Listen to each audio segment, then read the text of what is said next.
Perhaps we need some outside universal threat to make us recognize this common bound.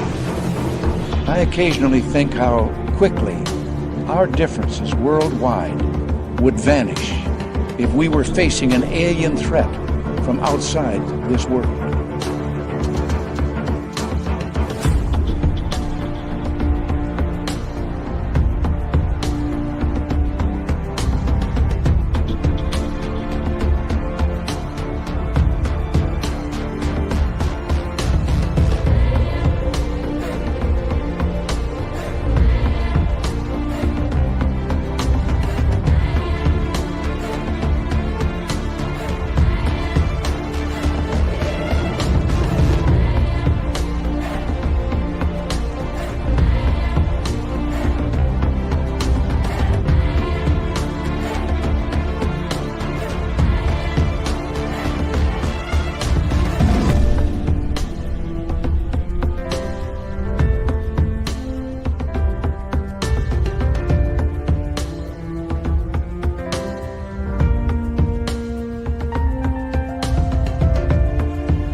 Good evening and welcome to Spaced Out Radio tonight. My name is Dave Scott, and we're so glad to be here with Science Bob, Dr. Bob McGwier, here for a great show for Science Bob and friends.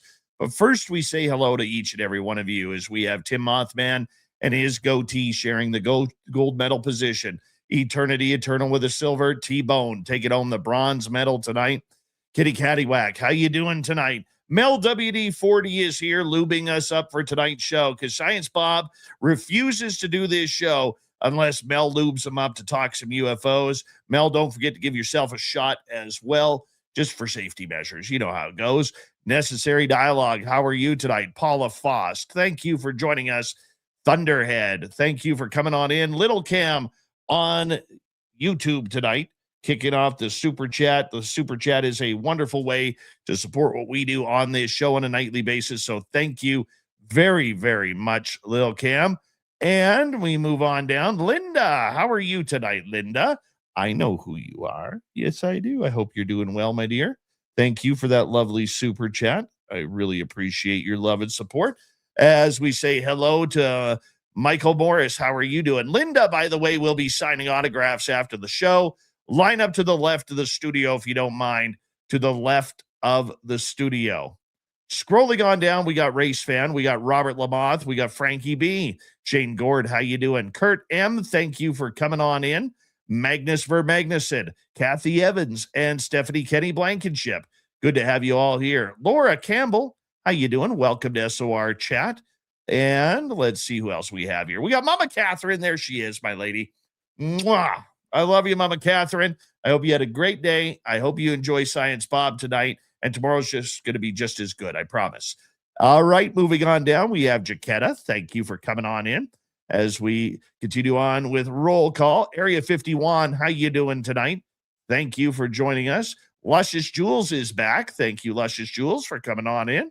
As we scroll on down to say hello to Jessica S.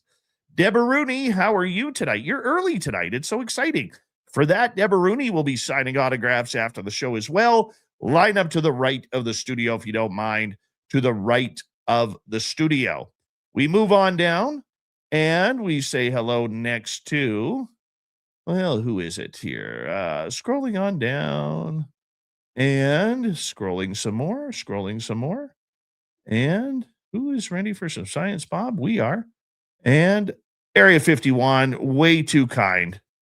Extremely way too kind. Thank you very much for that incredible super chat. I don't know if I deserve that, but thank you very, very much for your love, my friend. Wow. Whew, that took the breath out of me. Mickey G, how are you? And what in tarnation? Thanks for coming on in. Area 51, you really didn't have to do that. You really didn't. Thank you. Thank you very much. Operation Shutdown, how you doing? And let's see who is next. Trot Dog, it's been a while. Glad to have you back. Ozzy, how are you? As we scroll on down, and who is next on our list here? And let's say hi to Doug Shelby is here. The Doug Shelby has arrived, which means we can officially start this show. Thomas Rock, how are you tonight? Good to have you here as we scroll on down. And Jeremy, oh, nice to have you here. And let's see here. Who else is here? Fat Nuts, how you doing tonight? Good to see you. John Lamb, thanks for coming on in. Jennifer, thank you for joining us. And Pam Harris, good to see you. Algaray over on Twitch, so excited about science, Bob. He lifted 700 textbooks in 14 minutes, 28 times. Good job, buddy. Millennium, my man. Edwin Guerra, how are you? And Astro Fugitive, Matthew Goodcut, Alien Critter. Jeff Steve Garvey is here. He'll hit a home run for you. Hello and welcome to the radio and podcast side of Spaced Out Radio tonight. My name is Dave Scott. We appreciate you tuning us on in for Science Bob and Friends. And we are just in roll call on our YouTube side. Science Bob, really? Are you? Oh, my God.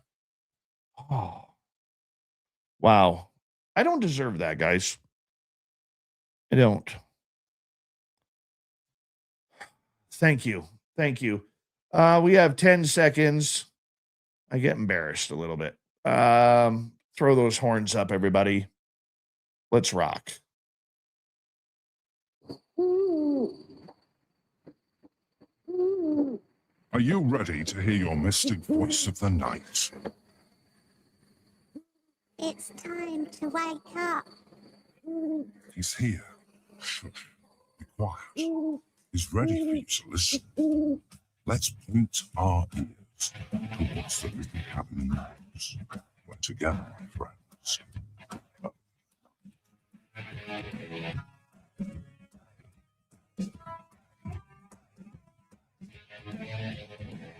It's time for Spaced Out Radio with Dave Scott.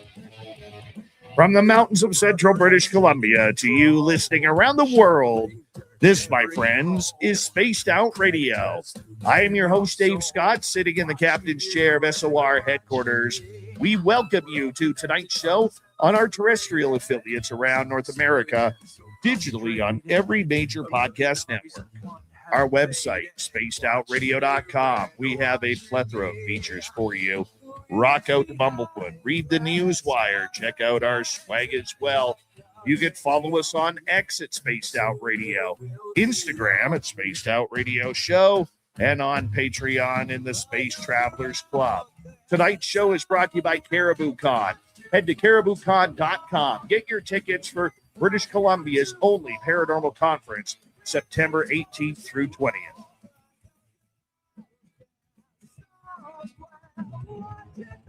We are getting all sciencey tonight because there's a lot of UFO news out there, and it's the perfect time for Dr. Bob McGwier and Science Bob and Friends. Then in hour number 3, Swamp Dweller will join us for another creepy story. Right after that, it'll be Terry Hall in for the weird news of the week. We're going to get right into it with Science Bob. Dr. Bob McGwier comes in each and every month to talk to us about the who, what, where, when, why, and how of the science behind the woo. Even though we do dabble a little bit in the woo sometimes, it is his background in mathematics and physics that makes Science Bob a leader in this field when it comes to UFOs, UAPs, and unexplained phenomena. Science Bob brings clarity to the unknown using cutting-edge approaches, including artificial intelligence and advanced computer technology to detect and determine anomalies in the skies across North America. He holds a BSEE in electrical engineering, a bachelor's degree in applied mathematics from Auburn, along with a PhD in applied mathematics from Brown University, and he's a speaker on many podcasts and conferences around the United States. Science Bob, how you doing, my friend? Good to have you here. I'm happy to be here, my brother from another mother. You're looking wide awake. I took a little nap and drank a little coffee, and I'm kind of all fired up. We got so much news to go into right it's now. It's ridiculous, Dave. How are you going to start? Pick one. Oh, my goodness. Bob, let's get to the serious topic right off the bat here, okay? Yeah. A 9th scientist tied to UFOs and space has been found deceased Now, this gentleman by the name of Michael David Hicks was a NASA scientist in the Jet Propulsion Laboratory, otherwise known as JPL. He passed away in July of 2023 at the age of 59, but in an investigation and his work with America's space program, as well as working on the DART project for NASA, as well as Deep Space One, it's not sure yet whether or not he had a tie to UFOs, but everybody seems to be linking him to this group of scientists that is either going missing, along with Major General Neil McCasland, and the ones that have popped up strangely dying or being murdered. I mean, what is going on here, Bob? Okay, so a lot of people, I mean, thousands, work in these areas. So random numbers of them are going to die. Now, if the deaths are suspicious, then we go hunting. But if we don't see clear-cut indication of anomalous nature of their departure, then there's not much we can do with it. But McCasland, he vanished. And this guy, I don't remember the details. But look, 9 of them all kind of in this general area. It's a sufficient signal to tune your radio in and listen. Well, it seems to have caught the attention of many Congress people who have been in the UFO world.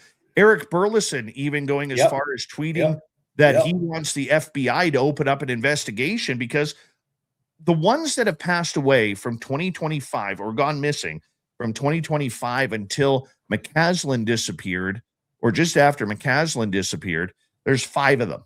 And they all had ties to the UFO story in discussing things with Congress people regarding UFOs and unidentified anomalous phenomena. Now, if that's the reason the Congress is saying this stuff, then we've got an issue. Yeah, well, look, it seems like it's an issue, and if Burleson is going, hey, I'm going to have people investigate this, and look. You know, I know, everybody in this audience knows, everybody that cares about this field knows we are being lied to. There's constant deception going on. UFOs and UAPs are both used to cover up secret stuff, but there's also cover up of actual stuff that are from non-human intelligence sources, because they're exhibiting behaviors humans cannot reproduce. Well, I mean, it is getting a little strange, Bob. Weird. We're at the height of weird. We are in the height of weird. You know, is this something, because obviously the conspiracy theorists out there, you know, are going to be kind of looking at the idea that this has to be tied to UFOs. This has to be about, you know, the potential disclosure and what is going to come out. I mean, here's the tweet from Representative Burleson. He says, scientists connected to our most advanced programs are vanishing under suspicious circumstances. I have already sent a letter to the FBI to investigate. We want answers, and we're going to get them. And that's exactly what the FBI should do. And he should call them on the carpet if they don't do what he asks. And just the FBI is very, very bad publicity sensitive. They don't like it, and him doing this is going to get action. He'll get action. What happens when the FBI receives a letter like that from Congress people? Well, they put on their bulletproof armor and they go knock down doors to find answers, and they don't take no for an answer. Would we know about it? No, because things are a little different right now. But let's just say, up until recent times, everyone operating in the Department of Justice or in an entity that's controlled by the Department of Justice, they let their court cases talk for them through their briefings in a court. They don't set up press conferences and tell you every little detail they got every day. I don't expect that to be any different here because they need to protect and preserve evidence of a crime if they find it, to present to a jury and a judge. Bob, as you stated just a few minutes ago, there are literally thousands of scientists who work for the United States government. Okay. And people die. You're right. People die. Do you see anything nefarious going on here? And has there been precedence of something like this before? Not that I recall, except during the Manhattan Project, where a bunch of them died, but they died from radiation and other chemical exposures. So we don't have that here. So whatever's going on here, it feels anomalous. I'd like to see more evidence of whether of it being anomalous before I say somebody's murdering them. But it smells like it. It feels like it. I was just going to ask you that. What's your gut feeling? They're being murdered, but I don't yet have enough. I can't go to a court with that, with my guesses. I have to go to the court with my evidence, and I don't have it. Have you talked to anybody of the scientists that you know about this subject? I have not. I know you know, but let me tell your audience, I'm literally working 80 hours a week. And it's, I've never worked this hard, and I also never been in this demand. And what I'm finding is even an old man is in high demand when there's not enough people to do all the technical work that needs to be done. And so I'm back working more than full time. And you're loving every minute of it. I love it. I wish to goodness I had never retired. Good for you. Good for you, my friend. So let's get back to this scientist thing, because in the end, the main focus is around retired Major General of the United States Air Force, Neil McCasland. That is a huge, big deal because he has a ton of secrets in his head. Well, as I've been pointing out to people, whether it's on this show or on Sterling Every Damn Night, which goes 6 nights a week on WPHT in Philadelphia, that is a story that McCasland is somebody who's a rarity. He has a multi-billion-dollar brain. Yep. Okay. He does. I look at myself, okay. I think of myself as a pretty intelligent guy, but my brain's worth 2 bits. Okay? Because I have more hockey stats stored up in my melon than I do anything else. Yep. All right. I look at a brain like yours. I think you have $1 million brain, maybe a $10 million, $20 million brain.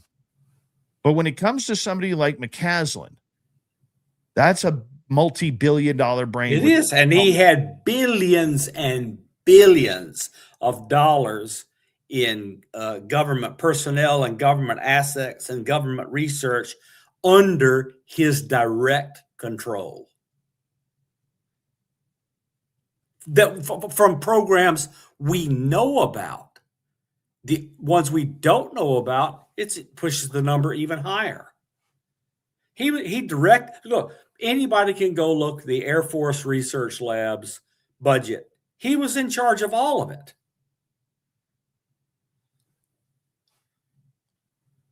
And his right-hand person, Monica Reza, went missing 7 months prior. Yeah, that's just all really weird. To me, it looks like something is being targeted. What weirds me out about it, Bob, is especially in the United States, or if you live in a city or a gated community, a lot of people have ring cameras or security cameras on their house. Yep. Nobody saw him leave. Yep. We can assume that the police department checked every house, probably 10 doors to the left, 10 doors to the right, and same across the street, back and forth. Yep. They've checked every camera in that area. What do you think happened to him? How did he go? So, okay, there was someone there around the time of his departure, and his wife was not one of them. So I still think they don't know what vehicle took him away, but there was a vehicle there with a person. This person is known. They've kind of, I think they've kind of cleared him, but with no other mechanism for McCasland's departure, not on foot, not in vehicle. What can I say? Thank you. I am looking good. I've lost 60 pounds. Give it all to me. The only thing, Bob, the only thing that I could think of is if he had an escape tunnel in his house.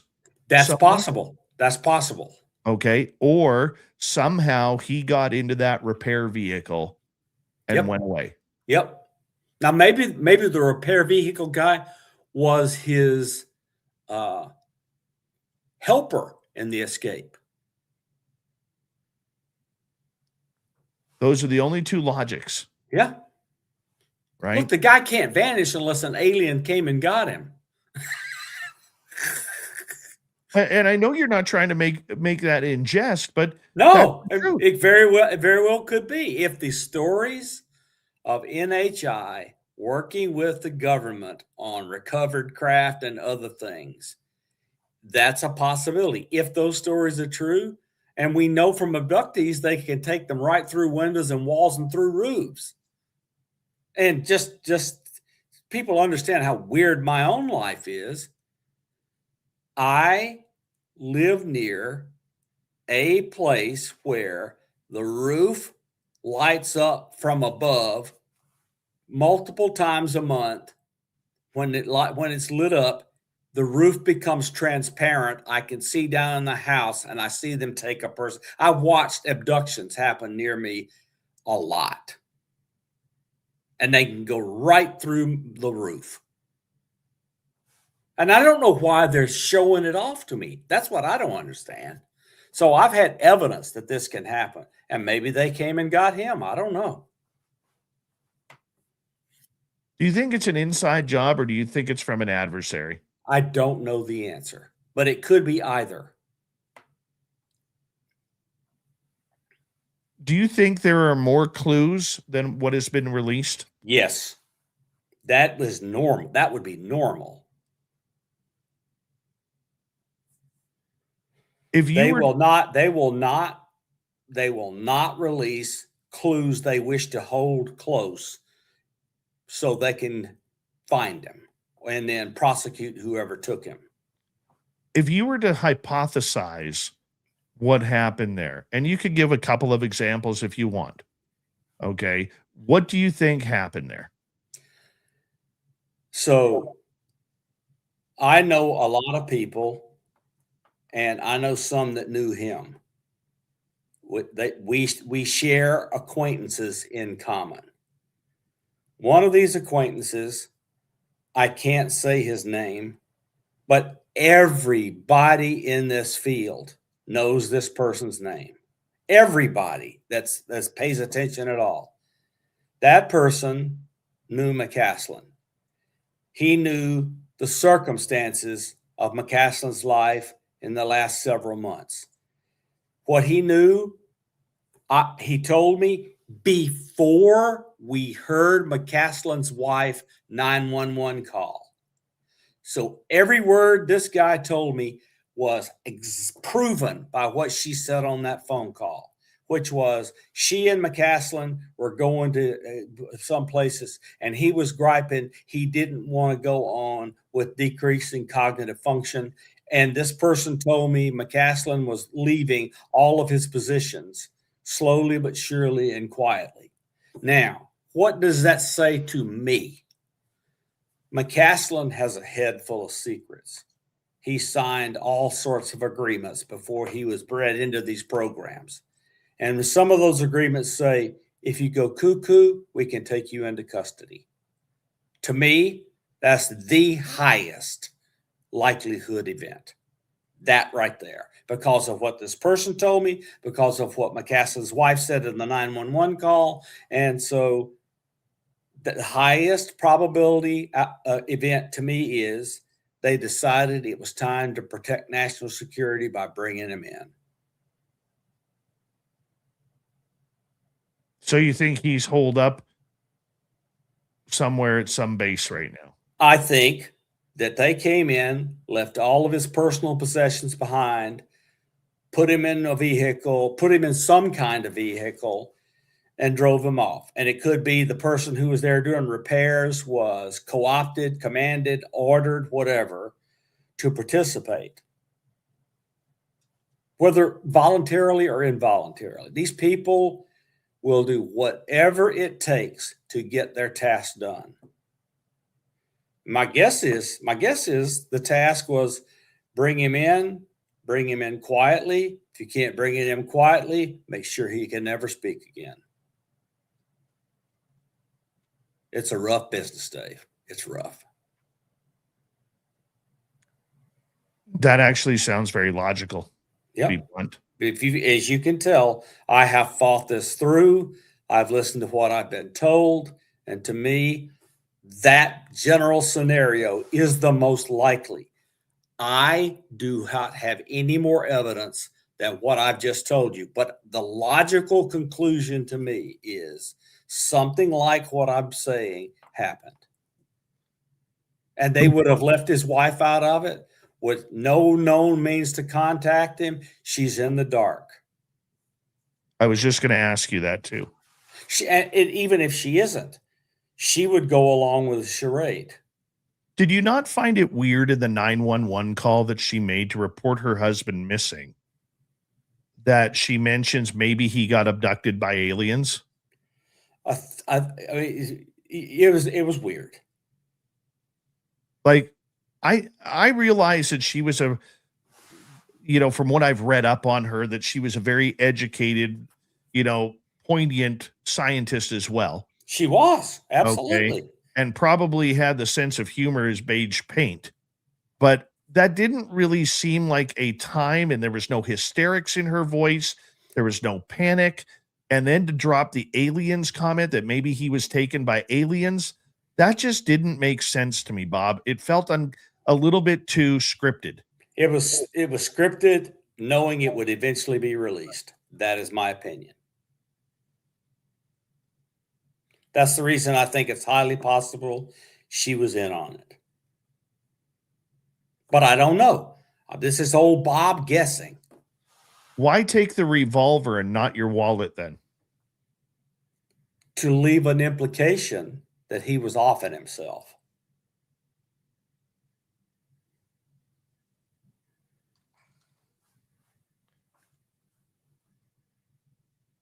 But it's hard to off yourself and leave zero trace when there is no obvious mechanism for his escape. He's not on the camera. I'm going to throw this one out because we only got about $1.20 left on the clock. Yep. And I want to change topics at the bottom of the hour. Sure. What if he was having an affair with Monica Reza? Because she disappeared. I don't believe it. I don't believe it. I just don't believe it. It's possible he's a guy, but from everything I could see, he and his wife had a solid relationship, and he was a straight friggin' follow the book arrow. Well, that one probably makes the most sense. Do you think they'll ever find him? No. Not now.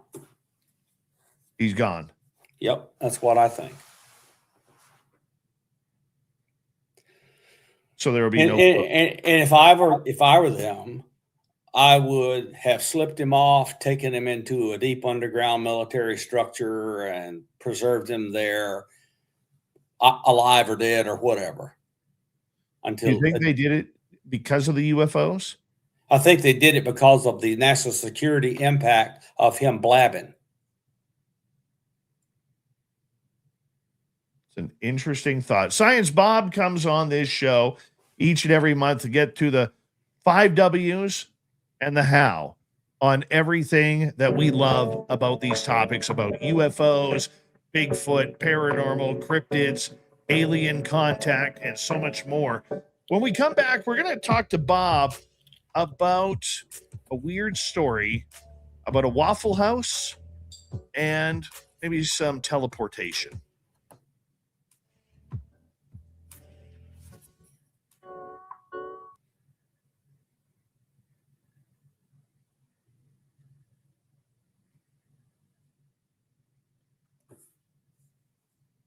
All right, Bob, we're clear.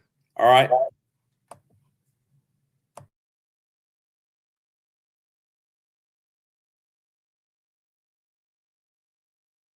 right.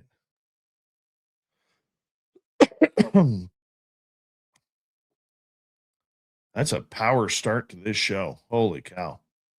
Power start. All right, let's I can finally maybe catch up on the people in the chat room now.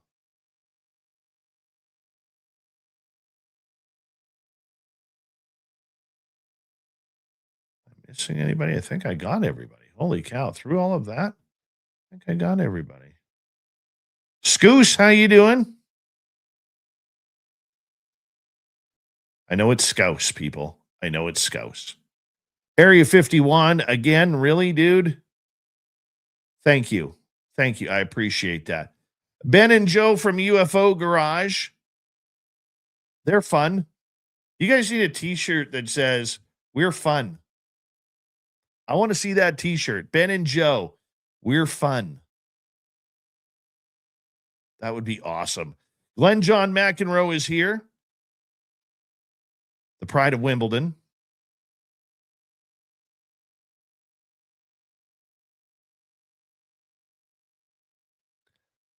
Come on, Ben. I know that's you in the chat room, Ben, because Joe never comes in. How's my book coming along? My book is coming along terribly. I haven't worked on it in like a year. Werewolf, how you doing? Don't forget, guys, it really helps us out with the algorithms. If you give us a thumbs up, it would really help. So appreciate it. Paul Demon, what's going on?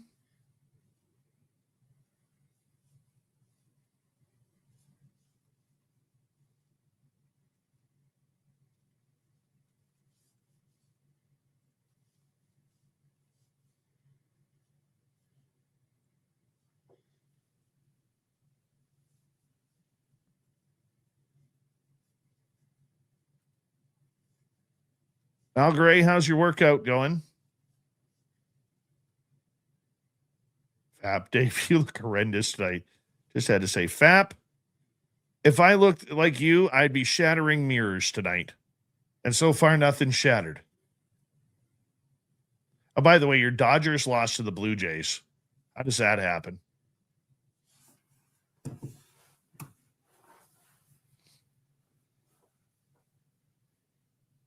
I'm ready for playoff hockey.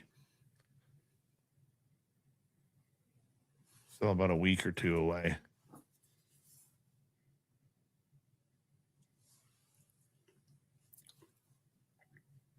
All right.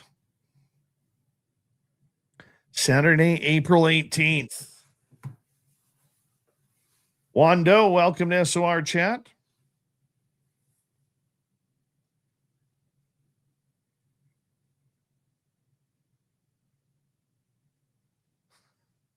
Al Gray, working out so hard, the fat is disappearing like government scientists. Oh my God, that's funny. That is funny.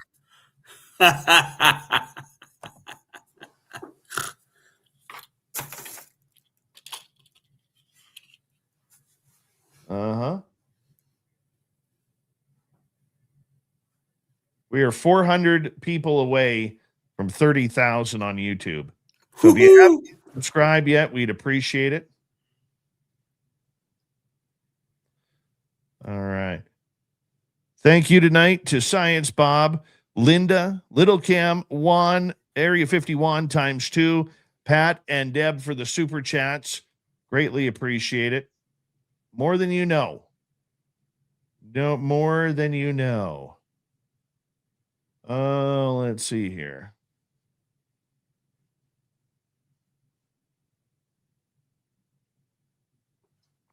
Bob, how's your SOR shirt? It's great. It's around here somewhere. Science Bob was trotting that thing around all over San Francisco at UFO Con. I'm serious. It's dirty. Yeah, I think it's right here. There it is. Uh-huh. Looking good. Yeah, I've been wearing it, so it's dirty. We own the night and spaced out radio. I think that's one of my favorite designs I've ever I done. love it. Basic. Yep. Basic. But it's the basic one, and I got a fancier one and use it as a gift. All right, here we go, Bob.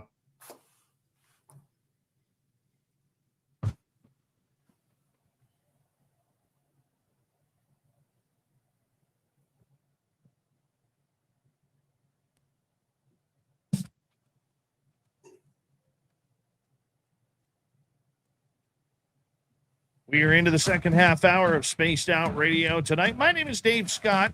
Science Bob is here talking about some weird, strange stories in the UFO world, and we got a lot of them to cover coming up tonight. But first, we want to remind all of you that if you miss portions of this show or others, our archives are always free on YouTube or any major podcast network. Our website, spacedoutradio.com, we have a plethora of features for you. Rock out to Bumblefoot, read the Newswire, check out our swag as well. Follow us on X at Spaced Out Radio, Instagram at Spaced Out Radio Show, and on Patreon in the Space Travelers Club. Here we go, Dr. Bob McGwier. We call him Science Bob around here. And Bob, teleportation to a Waffle House. Did you hear this story about a FEMA official who says he got teleported to a Waffle House? It's part of a dark trend. And this guy named Greg Phillips, who's a top federal emergency management agency official, literally said he was teleported 50 miles to a Waffle House in Georgia. Said doesn't like when it happens. Seems to happen quite a bit. He goes, I know what I experienced. He said once he felt his car entirely lifted up, he was driving and carried into a ditch or outside of a church 40 miles away. What do you think's happening to this guy? So if I was just, some guy with a science, math and whatever brain, I would say he's suffering from paranoid delusions. Given that I'm all the way in this field and seeing all kinds of stuff, and he still has his job, and which requires a security clearance, that says to me that the story has truth to it in some way. It's hard to believe, but the totality of the circumstances say something happened to him that he believes this. And those who would take what he says and hold it against him and remove him from his job have not done so. So it sounds to me like he experienced it and the insiders know it. That's pretty amazing, Dave. To me, he sounds like an ET contactee. Yeah, it's what I mean. Not a pleasant contactee since they snatch and grab, but yeah. I don't think it's teleporting. I think it's aliens. What I seriously think it's aliens. Whatever. It's weird. It's anomalous.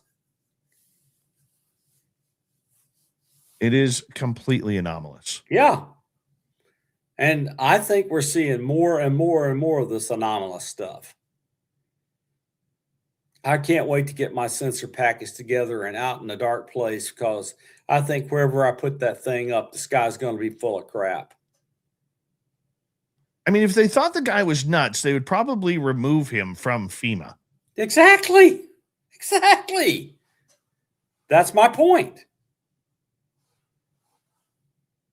Yeah, this story's just crazy. Yeah, I totally agree.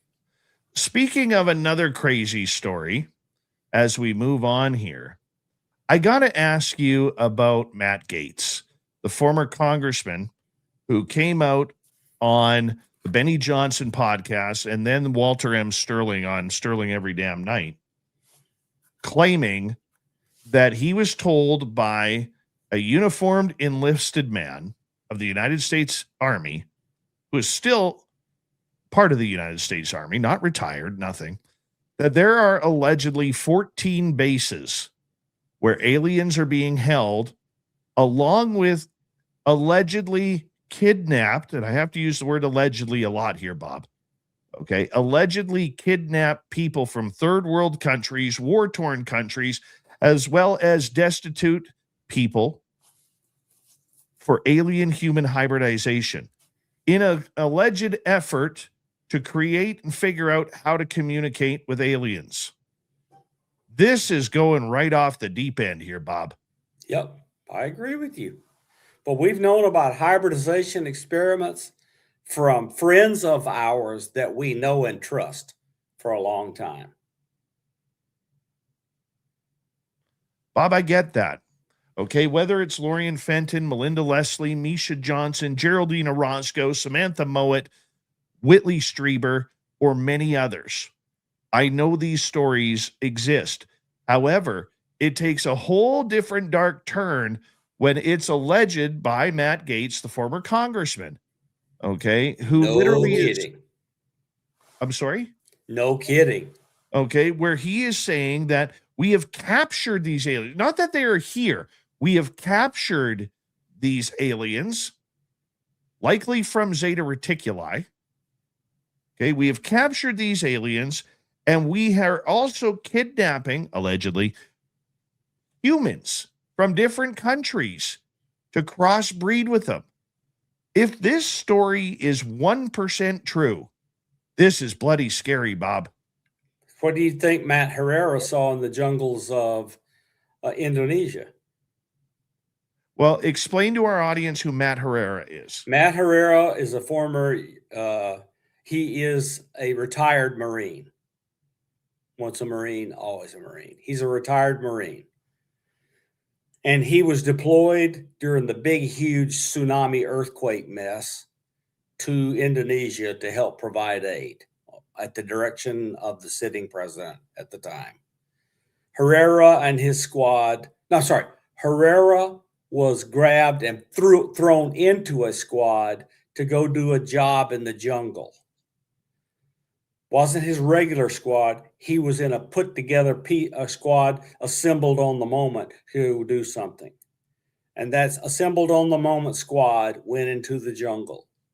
Herrera says, and we heard this when his appearance with Stephen Greer, and we've heard it other places, that he saw a craft that was 6 or 8 sided, flat but 6 or 8 sides, divided into 6 or 8 sectors, and there were people being taken on board. And the story he was told was these were people who were volunteers because they needed the money. That's what he was told. So anyway, it's that we do that kind of thing is a zero surprise to me. Dave, this is the country that experimented on people at old Tuskegee Airfield in Tuskegee, Alabama, but with syphilis just because they were black. Our country does some really awful stuff. And the Montauk Project, that was awful. Sidney Gottlieb at the CIA, he was an awful person. We've done some, and this just does not surprise me. It should, but it doesn't. It is scary, Bob, because for me as a journalist, it makes me open up my eyes to a bunch of questions. What happens to these people when they're done? Do they just get rid of them in a deathly sort of way?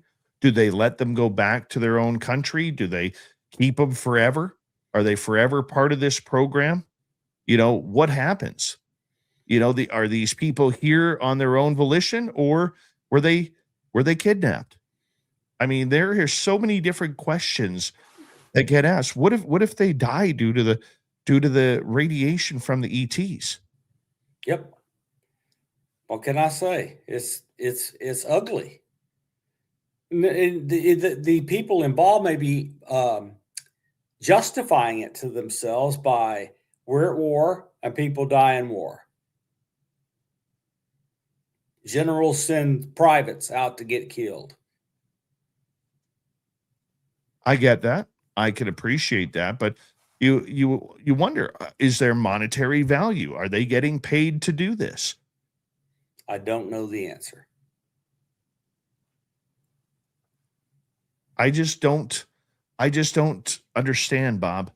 I mean, and it's whether or not, and look, I want people to look at this subject away from the political side. It doesn't matter. It has nothing to do with politics. That's what I'm saying, Bob. That's what I'm saying, because, I could read some of the comments in the chat room that, obviously that they don't care for Matt Gaetz. Okay. And I'll be the first one to say that, he looks like a crossbreed between Beavis and Butthead. Okay. But I'm being humorous when I say that. Okay. So Republicans, don't take me seriously, just having fun, because now we have to explain what fun is. Okay. The point that I'm getting at, though, is if this is true, where do you think these bases are? There's allegedly 14 of them. There are deep underground military bases identified all over the country, and it's going to be in some of those. Who would know something like this, Bob? Like this is what bugs me. If an enlisted Army, I can't call him an officer because he's not an officer. And pardon my language if I don't get this correct, because I've never served in the military, let alone the U.S. military. But an enlisted person can only, I believe, get to the rank of what? Sergeant major? Mm-hmm. Okay. Would a sergeant major being enlisted be a high enough rank for something as knowledgeable as this subject? Absolutely. Let me people understand something. These high-ranking sergeants, they run our military. They take orders from up here, but they are the execution arm. Okay. And once again, pardon my ignorance on that, but I look at this subject as probably one of the scariest stories. No kidding. Because I know that there are alien abductions going on. I've been abducted. Okay, you've been abducted. We know it's happening. We know people who have gone through this interbreeding with ETs, this hybridization program. We, if I think of Geraldine Orozco, she had like allegedly 27 different times it's happened to her. Yep. That's just what she can recall. How many times have we heard stories about, let's concentrate on women here for a second, but women testing positive for pregnancy, going through all the pregnancy symptoms of morning sickness and their bodies changing and everything. And all of a sudden, 3-4 months later, it's not that they had a miscarriage. Everything is just gone. They go to the hospital, they get put under an ultrasound. There's no fetus there. It's gone. And no debris from the fetus. Exactly. It's like the uterus has been cleaned spick and span. Yep. It's as if overnight they got lost the fetus and had a dilation in curettage without any evidence of a dilation in curettage.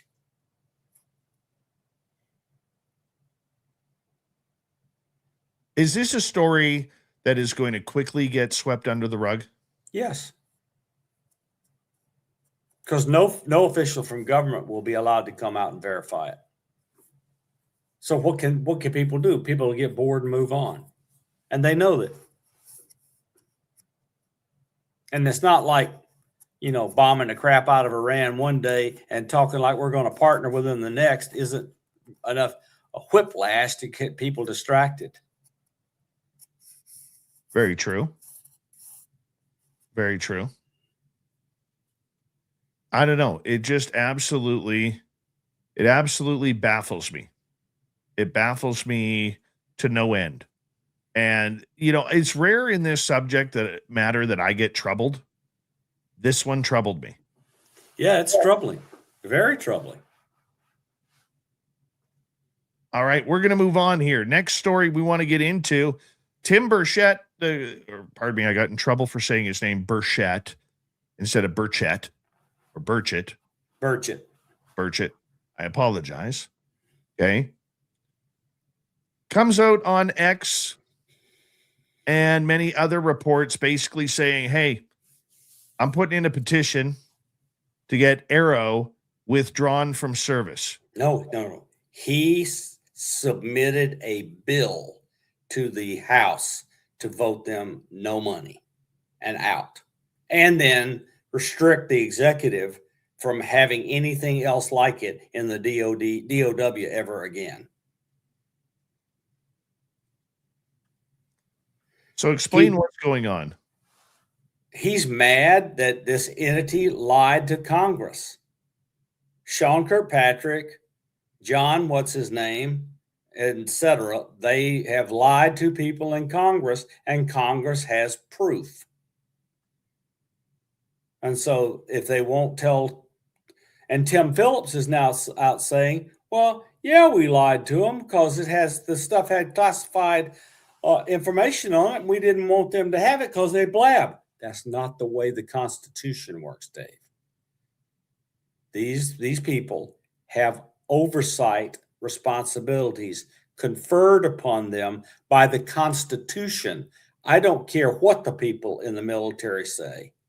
That is the duty of a congressperson, and the rest of them in the executive branch have an honor-bound oath to the Constitution when they join, and they are required to submit. The problem we're having is there's never any accountability. Nobody is ever punished for breaking it. And so it's honored in the breach more than it's obeyed.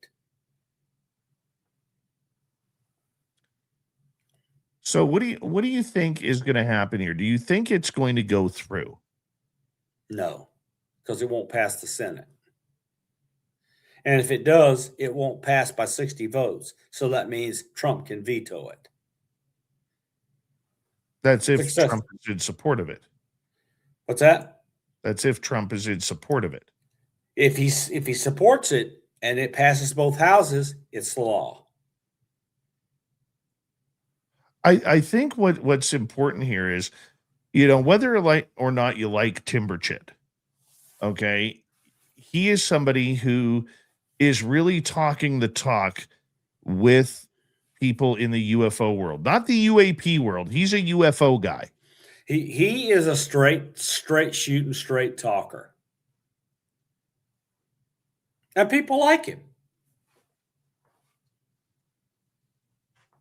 He's also said recently, and this is a sidebar to the conversation, he also said recently that he believes that Donald Trump doesn't know the full UFO story because he's on a term limit. Yep, that's the way it has worked since the Presidential Emergency Active Directive was put in place. A lot of people will hear that comment, Bob, and they will say, look, the president of the United States, no matter who it is, has full power and authority in our country. Why would he not have power and authority over UFOs? Because Harry Truman and his people put together a rule that Dwight D. Eisenhower made sure functioned under a Presidential Emergency Active Directive and the Atomic Energy Act with restricted data and classified at birth. And it's classified in such a way under the Atomic Energy Act that to declassify it, you have to have the approval of the Department of Energy head and the Department of War head and a committee around them, not the president. So look, there is a constitutional crisis. Does the law matter more than the president, or does the constitutionally assigned powers of the president matter more than the law? It'll be decided in the Supreme Court. But that is the mechanism under which they are keeping this stuff secret.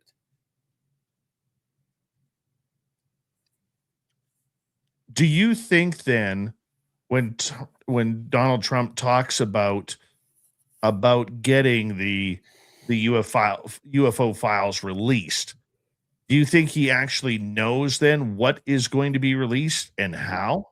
I think what he does is he says he's going to do it, and he gives them time to move stuff over into the coffers where it'll never see the light of day, and then they hide it. But does he know what it is? No, because he is a temporary occupant. And in case you and others have not noticed, he opens his mouth and blabs a lot.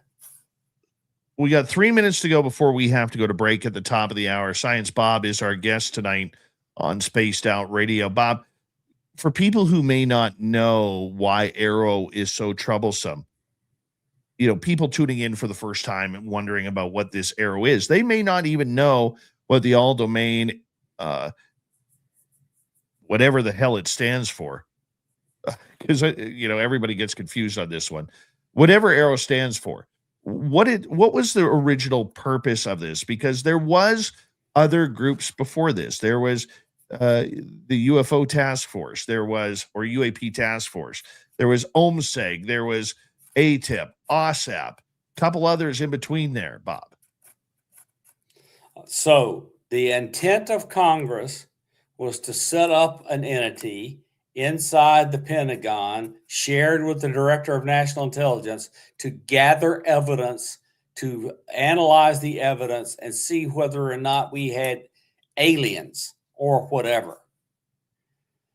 But people came in, they were told to tell their story, even if they had never been in a classified situation, even if their data came from a source which can't be classified, they forced them to sign non-disclosure agreements or would not take their story. That's number one.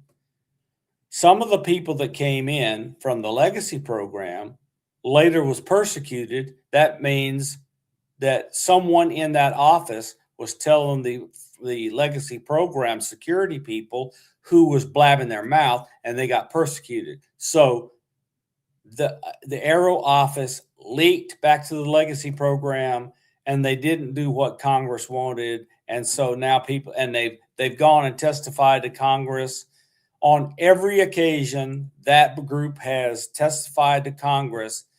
They've been caught in a lie. Was that the directive of Dr. Sean Kirkpatrick when he was the first leader of that group? No, it was whoever his master is. And he was a good soldier. Well, I think the biggest piece of evidence of that being called out was when Brandon Fugel, owner of Skinwalker Ranch, called him out, where Kirkpatrick said he never met with Brandon Fugel and the Skinwalker team, was never, read in on what they were doing there. And Fugel produced on X a picture of him talking about Skinwalker Ranch with Kirkpatrick looking right at the camera. Looking angry at the camera. True. Kirkpatrick is a liar. And he lies with great alacrity. But just as easy as picking up a piece of toast and taking a bite. He lies just so easily. And I heard him tell lies to Senator Ernst and Senator Gillibrand in testimony to them. He should be in jail. Well, Bob, they always say that they can hide behind the theme of national security.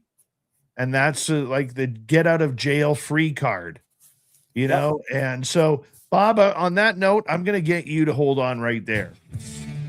We got a lot more UFO topics coming on in on Spaced Out Radio. Dr. Bob McGwier, we call him Science Bob around these parts.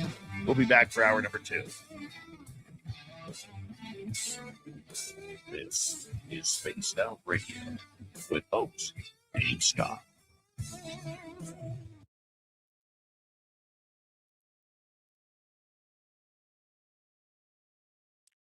All right, Science Bob, I'm going to put you in the green room.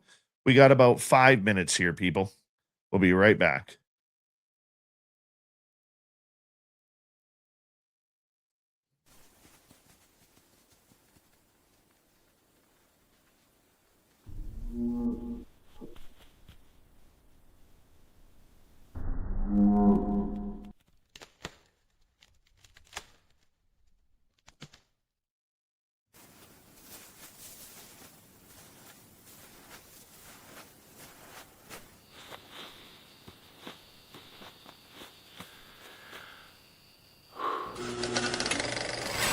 Our merch is Bigfoot approved.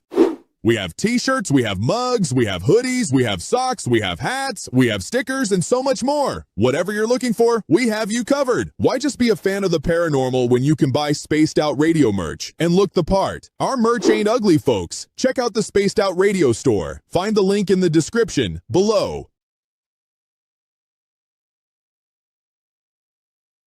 Spaced Out Radio wants to hear from you.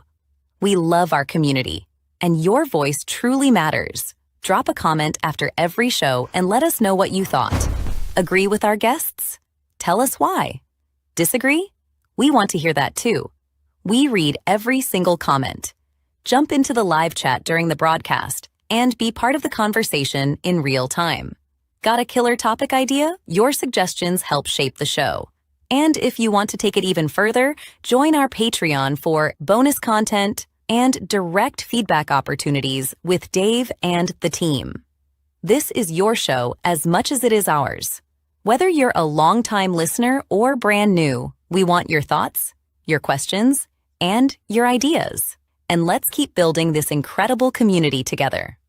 Spaced Out Radio, where the conversation never ends. What are you waiting for? We're listening.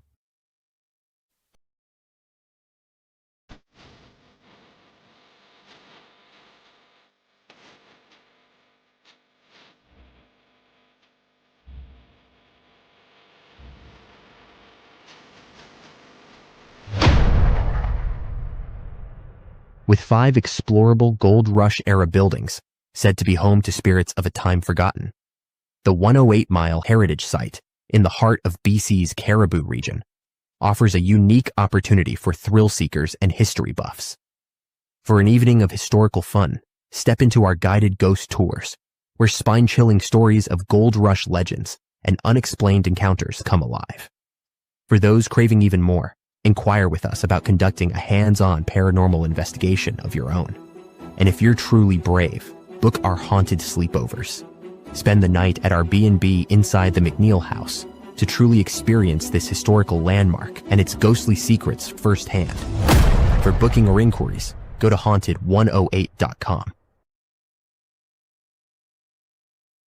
Are you ready to dive into the weird and wonderful world of cryptids, cartoons, and chaos? Meet Dirty Filth, Spaced Out Radio's resident cartoonist and master of the mysterious. Every Saturday at 2 p.m. Pacific, join him live on the Spaced Out Radio YouTube channel for Cryptid Cartoons with Dirty Filth, a hilarious hour where he sketches bizarre beasts, shares mind-bending stories, and battles his mischievous cats. Whether you're a UFO enthusiast, paranormal fan, or just love quirky art, Dirty Filth filters the universe through his unique lens, creating cartoons that capture the strange, dark, and supernatural. Follow Dirty Filth on X at Filth1 or Facebook at Dear Filth for more filthy fun. Find his link in the description below.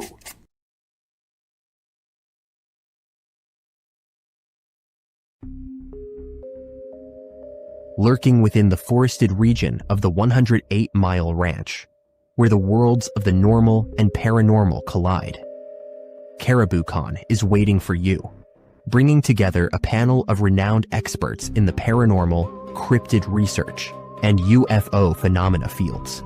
Get ready for a spine-tingling weekend in the heart of British Columbia. Enjoy fascinating discussions, presentations, tours of local haunted areas, and skywatching. Learn from investigators, authors, and enthusiasts who explore everything from ghost hunting techniques to sightings of Sasquatch and beyond. Whether you're a seasoned paranormal researcher or just love a good spooky story, this is your chance to connect with fellow enthusiasts in one of BC's most mysterious areas.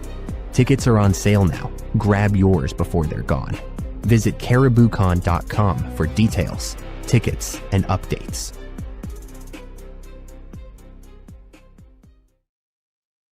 All right. We got commercials, people. Look at that. Would you look at that? Oh, yeah. That made it a little bit more interesting, didn't it? As we get ready for Science Bob. Thank you tonight to our plethora of super chatters. Matthew, Deb, Juan ×2, Science Bob, Linda, Pat, Amy, and Lil Cam. Appreciate it. And yes, Science Bob will be at CaribouCon. He's coming as a visitor. We'll sneak him up on stage. I can promise that. Shop at our Spaced Out Radio store, everybody. And here we go in 5 seconds. Here we go, Bob.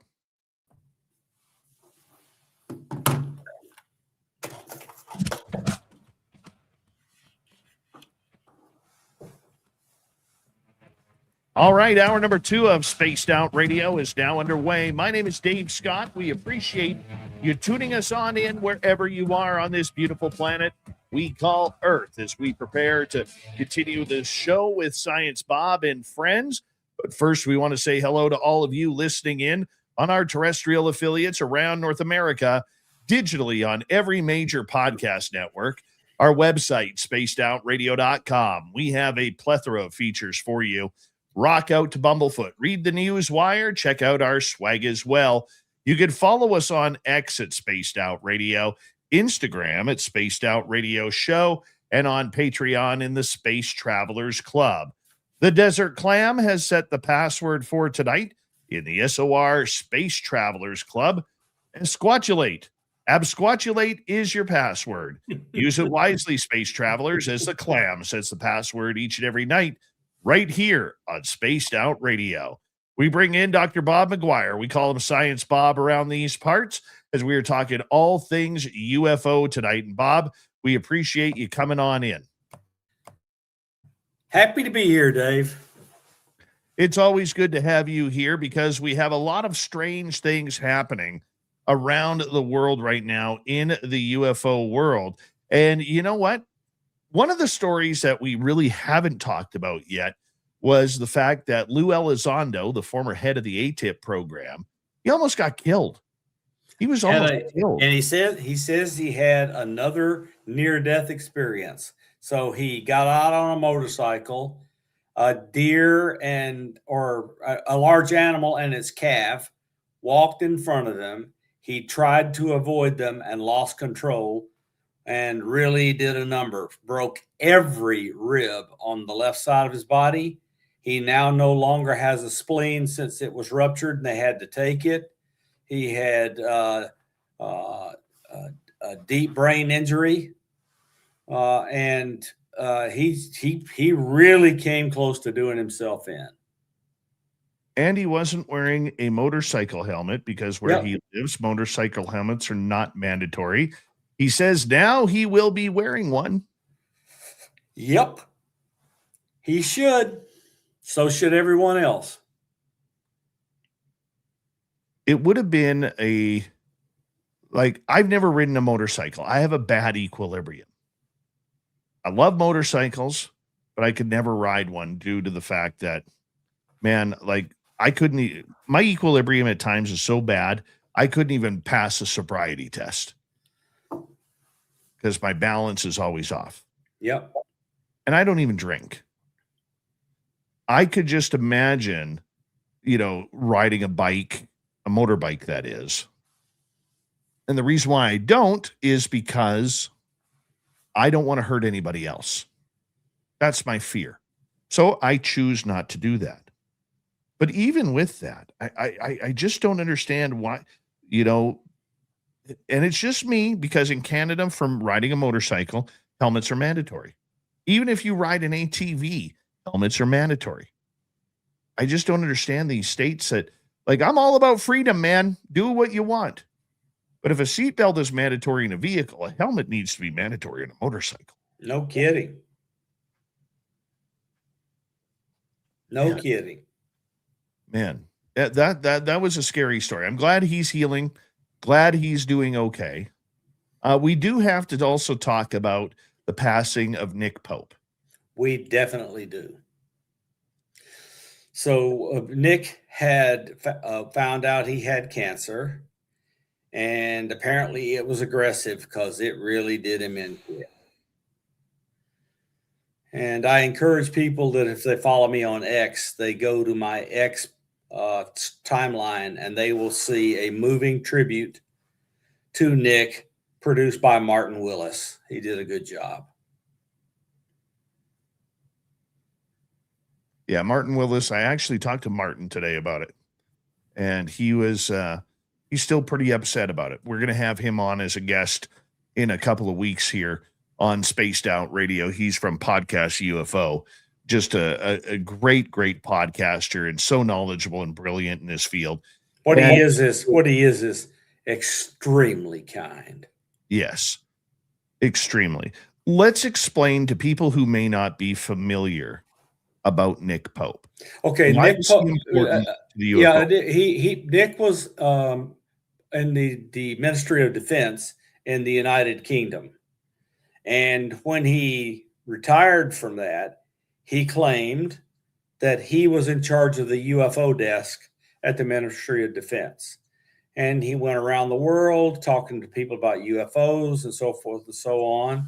He had some opposition from Philip Mantle, but Philip never really chipped all the way through Nick's armor. And I think he actually occupied the UFO desk inside the Ministry of Defense. Now, I don't think that position was extremely powerful. I just think it was they were in charge of keeping records, handing off interesting cases for investigation, and so forth. But apparently that is the truth. And he went around mostly the United States, and he lived in the United States, talking at UFO meetings and conventions and shows, etc., about the UFO topic. He was quite knowledgeable and did a good job. He was also somebody who was a media figurehead, whether it was Newsmax, Fox News, CNN. He was a figurehead for the UFO story. And then we won't mention the jerk's name, but he was a peer in the basement tapes. Or the basement office, whatever they called it. Yes, with Stephen Greenstreet from the New York Post. I know you're not a fan of his. Nope.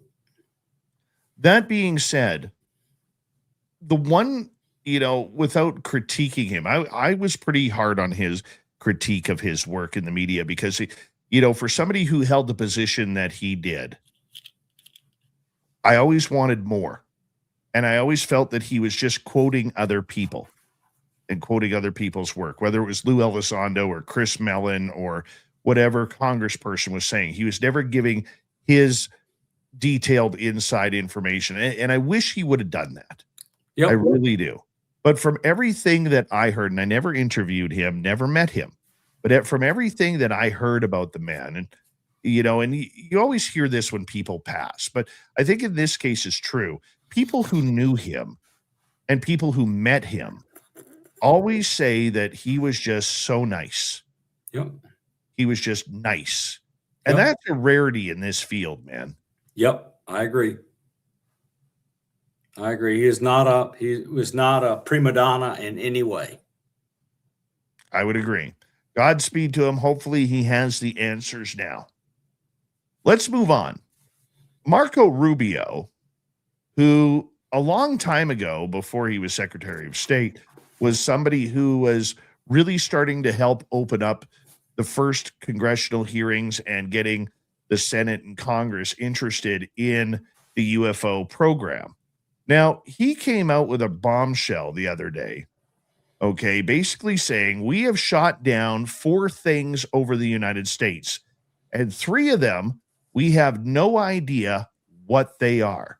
For the first time in 65 years, the United States shot something down over our airspace, not once, but 4 times. 3 of those 4 things, we have no idea what they are. We've been seeing objects flying over restricted airspace. Immediately, it was about UFOs and flying saucers and aliens. These are important questions. The American people deserve to know. What do you think he means by this? Because the only things that I know that have been shot down recently over United States airspace were the weather balloons, the balloons from allegedly China. Well, what he is saying, and he's in a position to know, he is the president's person to interface to all national security apparatus. He is the go-between between the national security state and the president of the United States as the national security advisor. So all of that stuff goes right over his desk. He knows everything a White House can know. Okay. So is he saying they shot down UFOs, or is he saying that we don't know what we shot down? He's saying we don't know what we shot down. Rubio is, if he doesn't hem and haw, and he says a statement like that, he's always being truthful, in my experience. He and Mark, what's his name, from Virginia, they were straight shooting partners on the Senate Select Committee on Intelligence on this UFO stuff. They were very much partners. Mark Warner.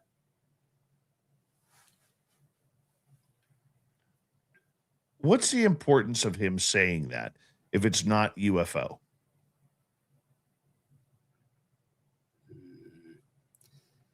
Well, if he doesn't know what it is, and he says that, it means he doesn't know what it is, then we can't say it's a UFO. But if he knows it's a UFO and he says we don't know what it is, it's a cover-up. So what do you think's being covered up? The fact that maybe China or Russia or Iran or somebody like that has drones flying over military air bases? I already believe that. So this must be something even weirder than that. Define weird. We can't identify it, even though we've got the scraps. Let me tell you, when something crashes, there is no groups that are anywhere in the world at doing forensic analysis on the debris and figuring out what it is and who it belongs to. If Rubio is telling the truth, it's weird.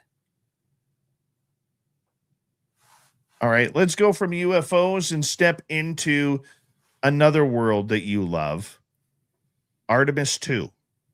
Who do I ever? I know you love this subject. Oh my goodness, I was such a Apollo, Mercury, and Gemini geek growing up. It was my childhood. Apollo was my childhood until I graduated high school. I graduated high school in the year the Apollo program ended. So it's just always been important to me, and the interest in space drove my life. It is the thing that pushed me in the direction of doing science and engineering. Okay. So we took a capsule that we want to take astronauts all away from Earth to explore our nearest heavenly body and the other ones in our solar system. And this was a test launch to see if it worked. And so we knew what it was going to do when we left the Earth, because that is the only rocket motor burn that happens. So we sent it out toward the moon and arranged to arrive at just the right spot in the right time so that it would whip around the moon, and the moon would orbit past where it was whipping around, and it would just automatically turn around and come back home to Earth. So it was on a free return trajectory all the way around the moon, and they got to see the dark side, the far side, not dark side, far side when it was lit, so it's not the dark side, and saw wonderful craters and mountains and other stuff. And then as they moved around a little further past the moon eclipsed the sun while they were in the spacecraft. And they saw the corona and all this brilliant set of lights all around the sun that you can't see because it's too bright when the moon blocked the bright part. And they were in awe. They were just so overwhelmed with emotion at all they were seeing and doing. Those people are brave beyond compare. The vehicle had never been flown with humans on it. Everything about this was a test. And they're doing it with magnanimous bravery, clear-headed thinking, working through problems, and they're trying to give them a toilet and it breaks every 5 seconds. Or the urine freezes in the thing and they have to point it back at the sun so the sun can melt the urine so they can dump it overboard. I mean, it's just awesome, all this stuff. And I love seeing brave people accomplish big things. It was the big news in Canada with one of the astronauts being Canadian? Oh, no, what was it? It wasn't the fact that he is the first Canadian to get close to the moon, be on such a historic travel. Nothing like that. He was the first Canadian in space to talk in a press conference in French. Oh, wow. That's apparently important in our country. Apparently it is. The other thing is he was a true brother to the other ones. And, oh, geez, Dave. Whew. His wife died before they went up. Yes. And the other astronauts arranged with NASA and the Astronomical Union to name a crater they saw on the moon after his wife. And they dedicated it to him, and they all lost it. And you hear me? I lost it. And I'm still losing it. It was the most moving ceremony I've ever seen being conducted by astronauts. And it was amazing. I'm surprised he went through with it. He could not talk during it. He made the others talk because he knew he couldn't get through it. A lot of people don't know this, but this was one of the really cool facts that I learned about Artemis 2 and the Artemis program. Artemis in Greek mythology is the sister to Apollo. Yep. And the way they carried that on for NASA, I thought that was really, really cool. NASA does a lot of stupid things, Bob. Yep. Okay, they do. But I think on this one, they really hit the nail on the head. Because it's one of those new cool facts. They made an A so far.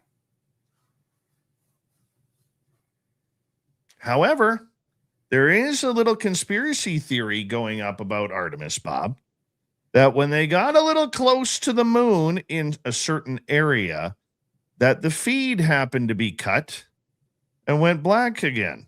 Might be a little UFO through the window.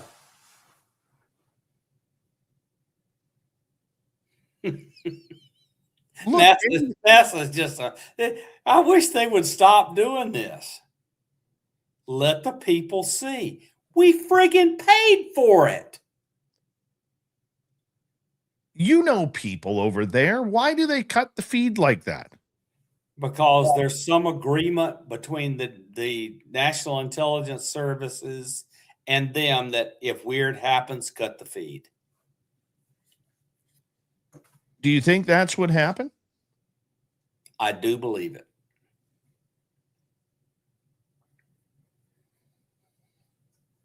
The only time I have seen NASA not cut the feed was following the ironclad rules that when a capsule is docking with the International Space Station, you may not turn the camera off. So Musk and SpaceX sent a Dragon resupply capsule to the International Space Station. And as it got close, they got into that area where you may not turn off the camera. And right behind the Dragon came a clear, fully resolved, completely easily seen triangle spacecraft. I never saw that feature. Oh my God, that film was amazing. I watched it live, Dave. So in your opinion, Bob, without talking to other people, because you know people at NASA, you believe that the reason why the NASA feed was cut when they got to the closest part of the moon was that there was something anomalous that was there that they did not want the public to see. Exactly. That's what I think.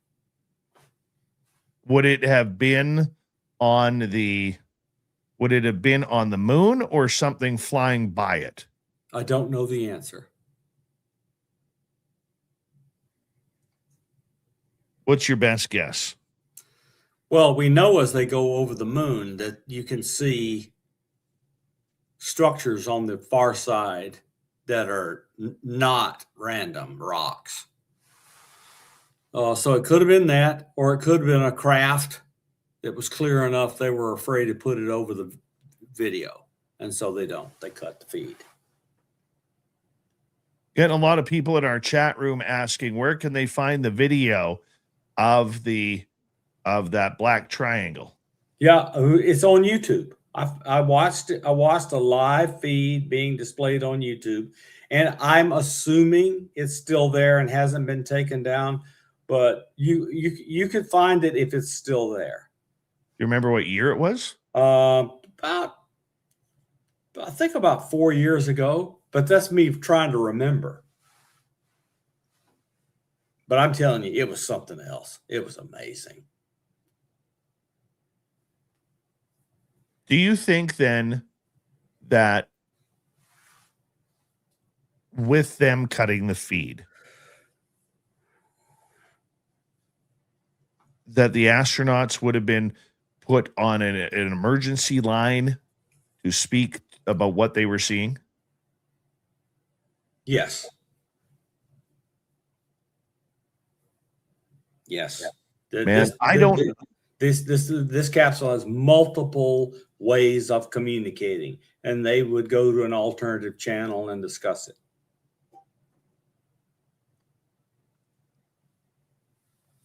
Just like they did during Apollo and Gemini. Yep.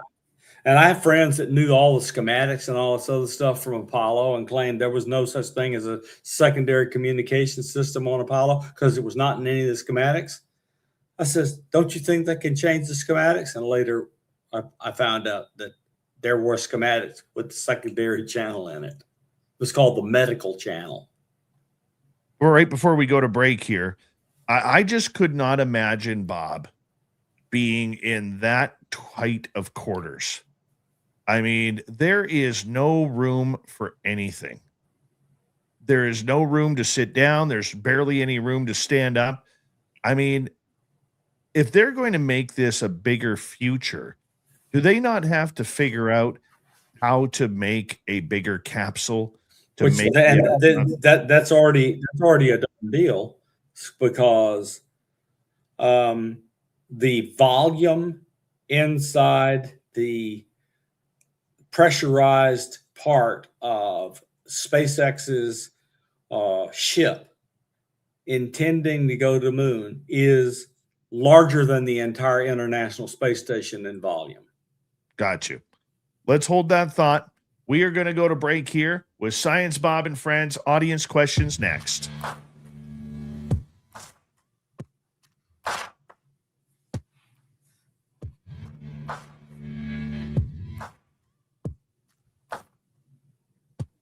Listening to Spaced Out Radio with your host, Dave Scott.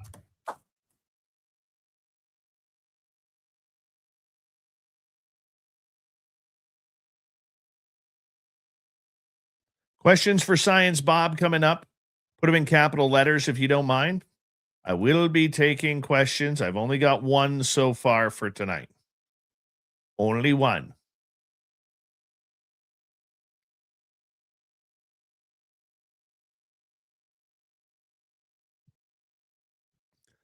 I also read up on the comments that you guys really like the commercials we put out. Thank you for that. That is from our videographer, Mike. He's got the best goatee going.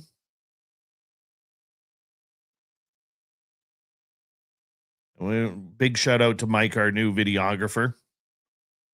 He's also helping with our YouTube channel. So that's really cool.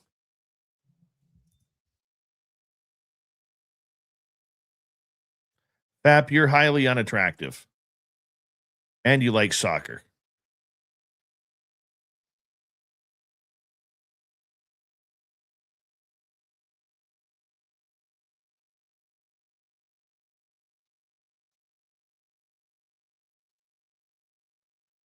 Kicking you about Sunday with our group? I don't get that. I don't get that. Jules, I don't get that. It's she's poking me to remind me to come to the remote viewing session with Simeon Hine and her. I see. That's her task, is to browbeat the crap out of me till I remember. Yeah, she does that with me too. Hi, Claudette. How you doing?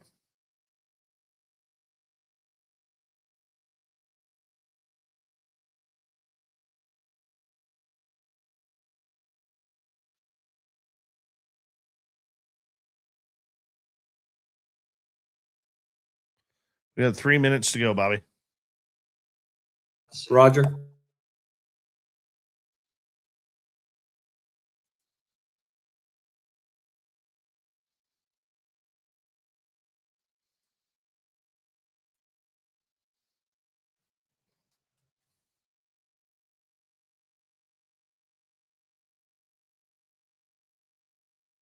By the way, on November 15th of this year, Voyager 1 will reach 1 light day from Earth.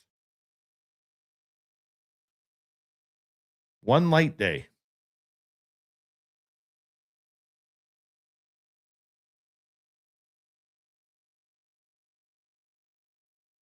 And we can still communicate with it. That's amazing.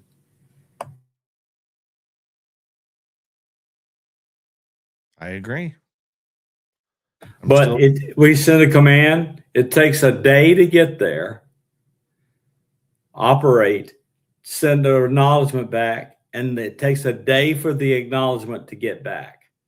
That's a long ways, Dave. I hear you. I hear you.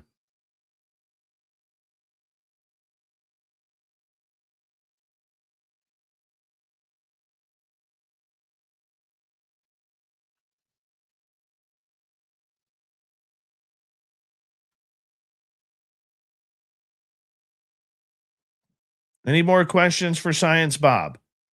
Coming on up. We probably got room for about 3 or 4 more.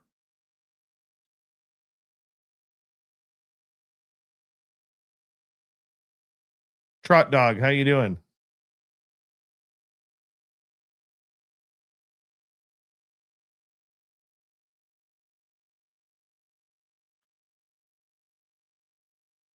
16 billion miles is a light day.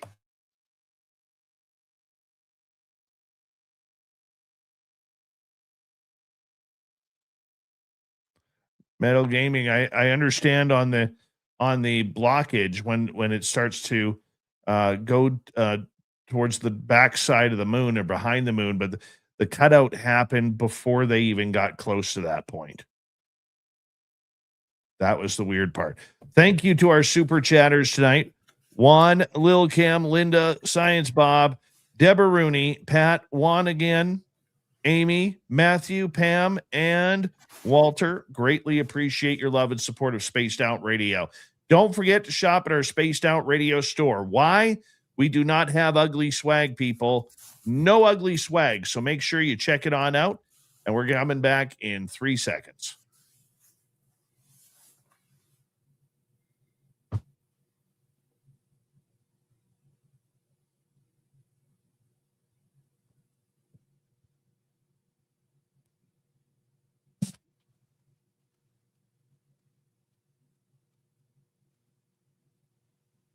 Here we go with the second half of Spaced Out Radio. Good to have you with us. My name is Dave Scott. We appreciate you tuning us in on this great channel with Science Bob and friends. We're going to get to Science Bob right off the bat. We're going to get to some audience questions here. But first, want to remind all of you that you can always check our archives for free. They're always free. Why are they free? Because I want them that way. We all pay for too much. So make sure you go to our archives on any major podcast network and get them for free. Just hit the follow button, hit subscribe, hit the like. That's all I ask for in return. Let's go. Science Bob. Audience questions right off the bat here. Starting off with new listener in our chat room, Laura, who is asking, Bob, do you know about any UFO images the Pentagon is supposed to release by the 14th? Submarine connection? So I was on a submarine when there was a USO, and I was on a surface ship when there was a UFO.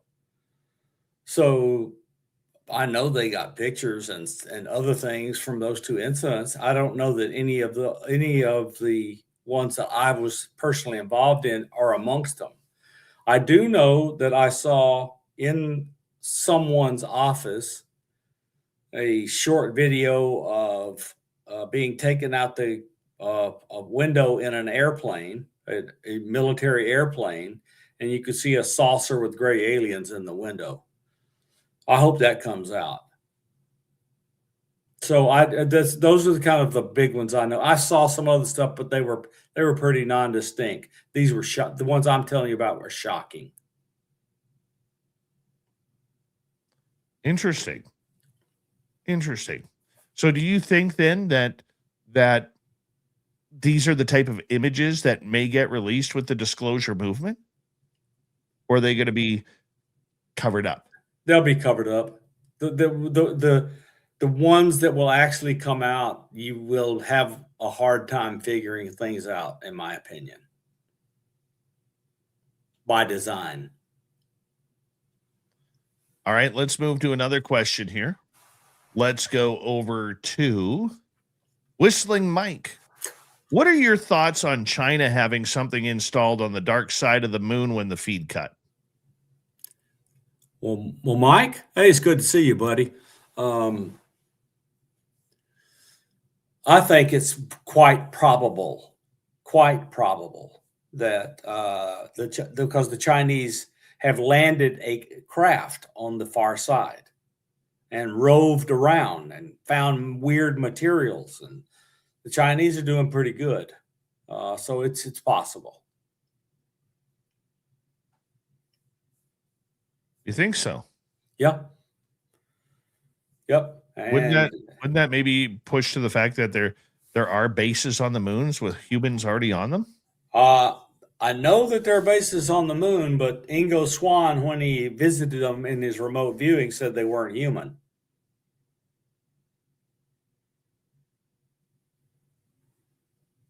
Wow. All right, Bob, let's go to E.T. Walken or E. Talkin. Bob, do you have any secret special projects lined up in the future? For UAP, so I gave a talk at UAP Summit about the projects that I am working on for UAP, which I will give a full talk on at SCU in Canada in July. And it is bleeding edge technology and software to do the capture of videos and other sensor data in formats and treatment that will allow it to be used for scientific research. I'm trying to help people do the right thing with data so that we can make progress. And so, your people will say, well, wait a minute. The government has exquisite sensors with unbelievable capabilities. What good can you do? Well, I can tell you, as an amateur astronomer, because I'm not paid to do it, I take my telescope and I make observations of astronomical objects of interest to scientists. And these observations are sent into a central clearing bureau for the scientists to go and grab the data if it impacts their project. And that data has aided scientists greatly in their research. So amateur astronomers give data. Why can't amateur ufologists give data to scientists to do something? And I'm giving them a process and a mechanism. And my goal is to lose money on this project because I intend to charge nothing for the software, nothing for my time. You buy the hardware and glue it together like I tell you, or pay somebody to do it, because I'm going to give away the designs so somebody can do it. Sky 360 is already taking my best in existence passive radar code module and turning it in, adding radar to their Sky 360 box. So I've got a bunch of stuff, and I'm sorry, and I have a design for the Richard Dolan USO detector, which will be an instrument designed for and ideally suited for hunting for USOs on the continental shelves. And the reason it needs to be continental shelves, if I could find something in one of these deep spots where submarines go, I'd go to jail. That's a nice thought. I don't want to go to jail. I don't really blame you. All right, let's move on to another question here, Bob. Let's go to Mark here. Who or what do you think is behind the Barkensdale UFO saga that's been happening, or that happened in March? I don't know the answer, and I have not had time to dig into it. But it's weird. Hillbilly Herb is asking, still wondering about the technology behind Havana syndrome. How large would the device be? Is it portable, pocketable? It's portable, but I don't know if, given the amount of power required to penetrate wall, window, etc., and clobber a portion of somebody's brain, it has to be pretty powerful, but the antenna can be really small because the wavelength is small. Let's continue on here. Let us go next to Trot Dog. Any thoughts on Disclosure Day, the movie coming out? Yes. It appears to me that the theme of the movie is we have non-human intelligence acting with us here on Earth, and they are exposing us to the manipulation of our consciousness and reality, because of things like the scene where the bird flies through the window and lands on the table in the kitchen, and other things like that, and the changing eyes of what's his name, who plays an entity working for the government. It's a bunch of stuff that lets me to believe they're gonna contend that the UFOs we see are have interesting properties and can manipulate our view of reality.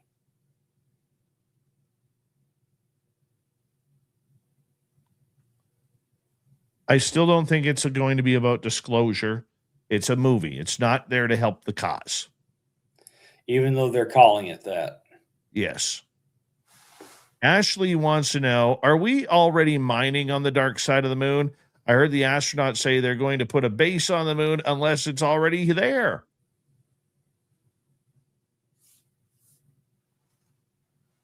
Yep, I got to tell you. I just don't think we're mining on the dark side of the moon, the far side of the moon, because we have had no known ability to send something to the far side and to land it there. The Chinese have pulled it off, but it was not very large. And so something to talk about what you're talking about would have to be very large. The only thing we have that'll be capable of doing it is SpaceX's Starship.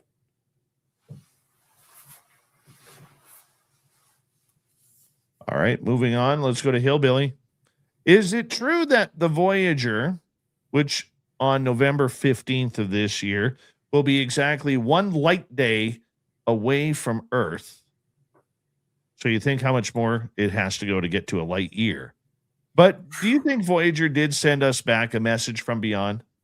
I am unaware of it.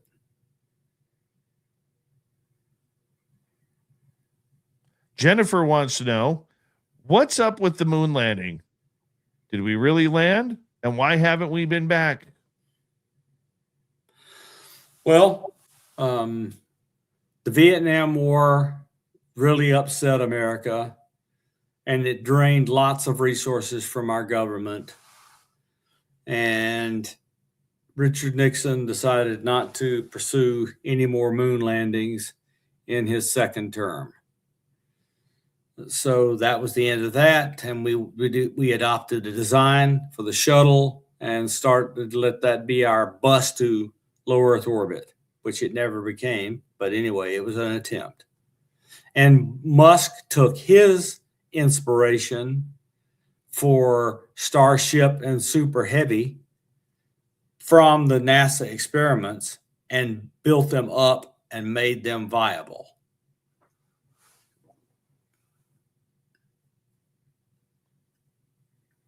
Let's also remember that during that time as well, the Apollo missions were more political than they were scientific. Absolutely. And that's a big one to try and understand. A lot of us don't really understand. That's something that I've learned in the last little bit here too, is that it was about beating the Russians. It wasn't so much about getting to the moon and landing. We all thought it was, but the government didn't. Blue Cruz is asking, were there any other space or surface anomalies, natural or not, that Artemis II crew encounters and reported when they flew over the far side of the moon that the public should be aware of? None that I'm aware of.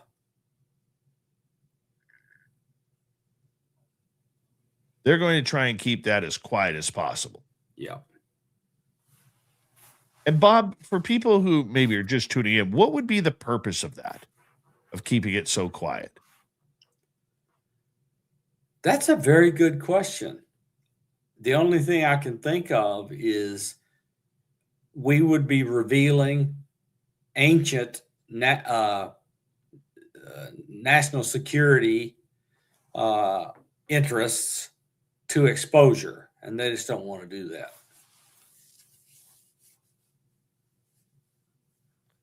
Do you think then that it's maybe to hide what they're doing? Could be, but I don't know. We've definitely done that on earthly bound military equipment, so there's no reason they can't do it out there.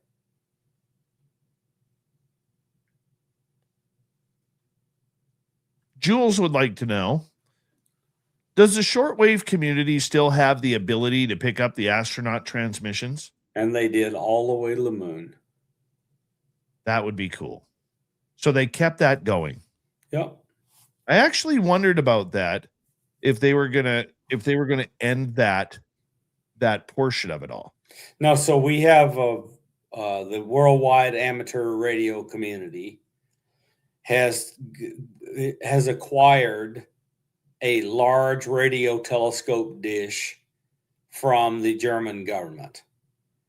And it's called Bochum, and that's the town. But the Bochum radio telescope, we use it all the time to track space probes and other things.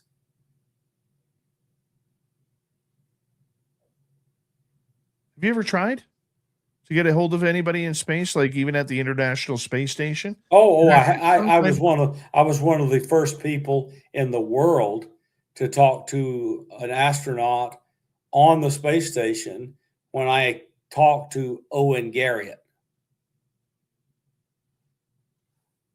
A friend of mine named Lance, he was the first, but I was in the top first 5 or 6, something like that.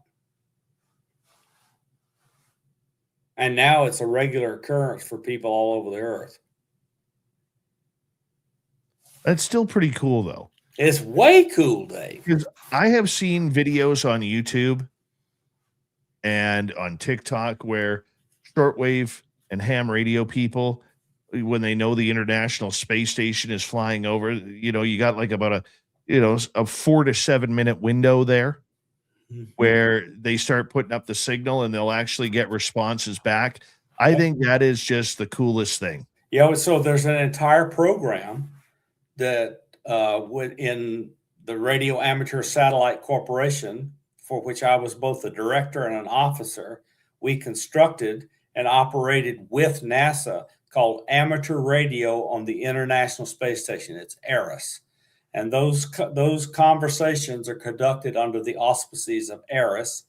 We provided amateur radio equipment that was actually officially installed on the International Space Station. And it is one of the favorite pastimes of the astronaut to circle the globe and talk directly to the people on the Earth, not going through NASA's censoring channels. No, I think it's absolutely... It's cool. It's awesome. I do. I think it's absolutely awesome.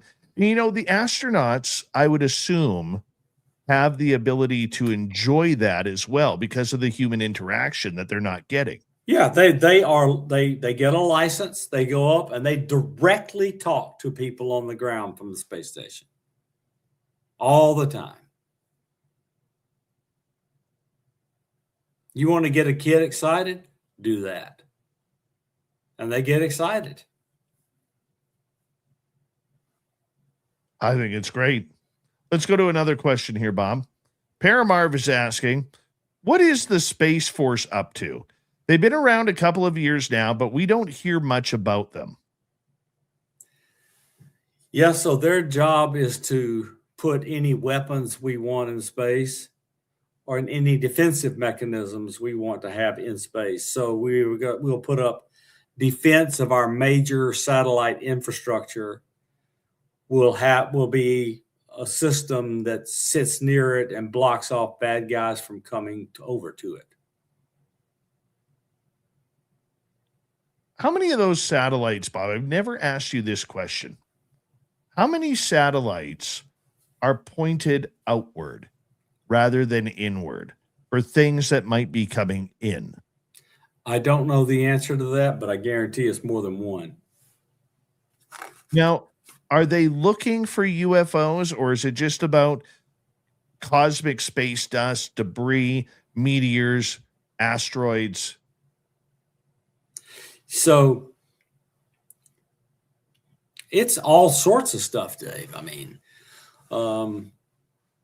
look at it. I love my amateur radio stuff because we bounce signals off of meteors. We talk to the International Space Station. We have over 100 satellites in orbit built by amateur radio operators in their friggin' basement. It's awesome, Dave. It's the greatest hobby. I get that, Bob. But like, I often wonder, I mean, we knew about Hubble. Yep. And Hubble was blind. Yep. For a while. Yep. Then we have James Webb, which is way more powerful than Hubble. Who is it ever?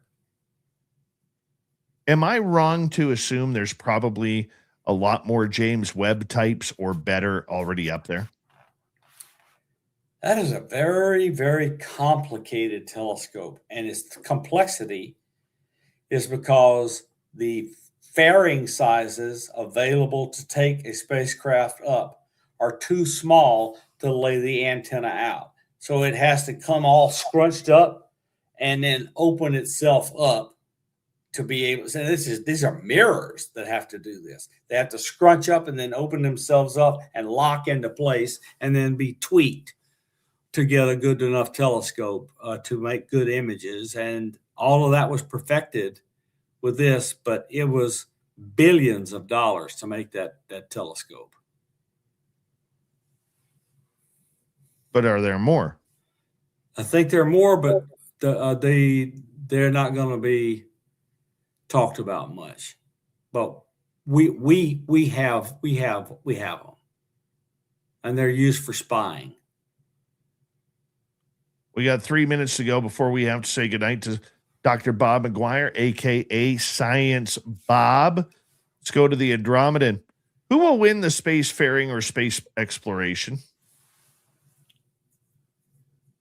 I don't understand the question. The new space race. Who do you think is... Boy, I got to tell you what, China's pretty good. And we're trying something more ambitious than they are. They might beat us.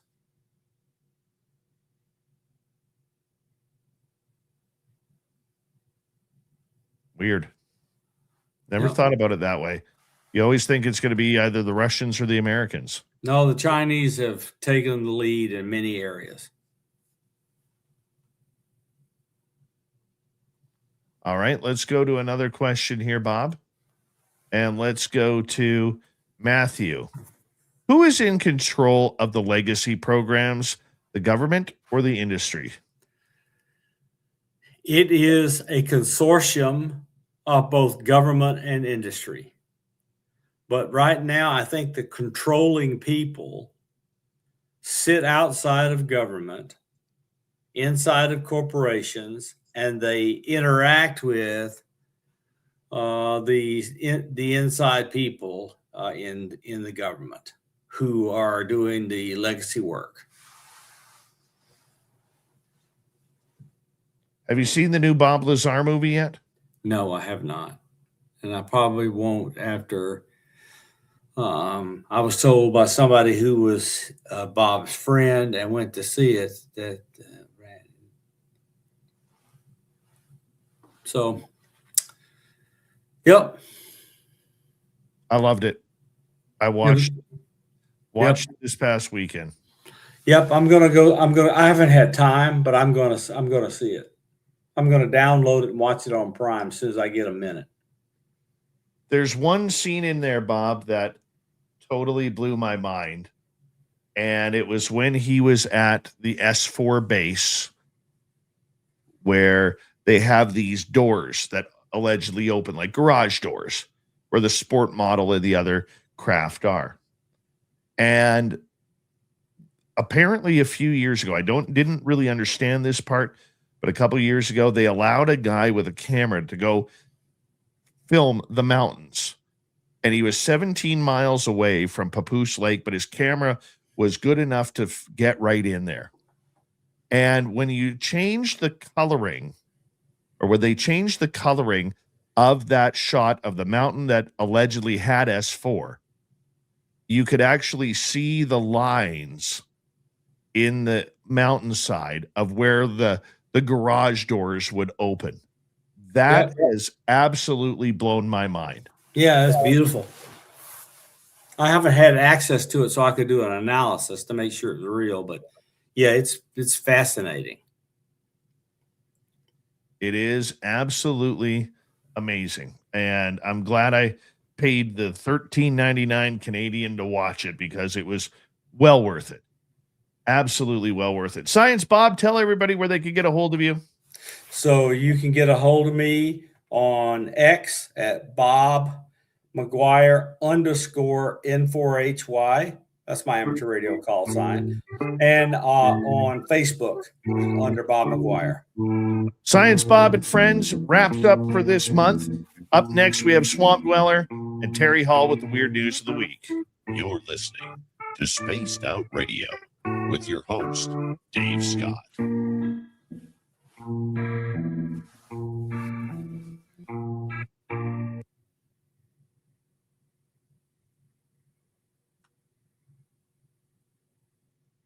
All right, Science, thank you very much. How many times did I drift off and not finish a sentence?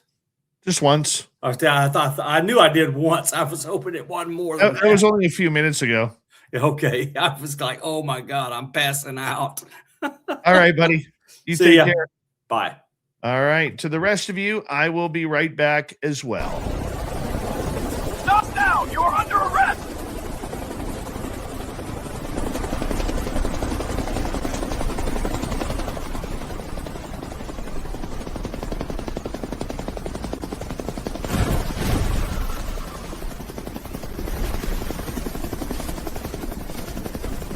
Hands up! Don't move! Don't get caught without your spaced out radio merchandise. We have t-shirts, mugs, hoodies, socks, hats, stickers, and so much more. Whatever you're looking for, we have you covered. Why just be a fan of the paranormal when you can look the part? We don't have ugly merch, folks. Check out the Spaced Out Radio store. Find the link in the description below.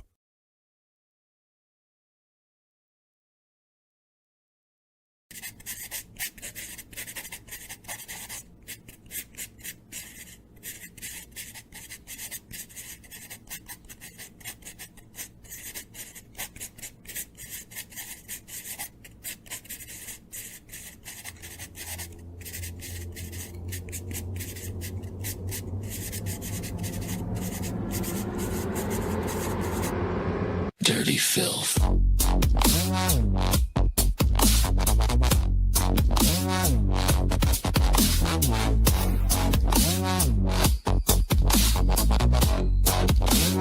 Dirty filth.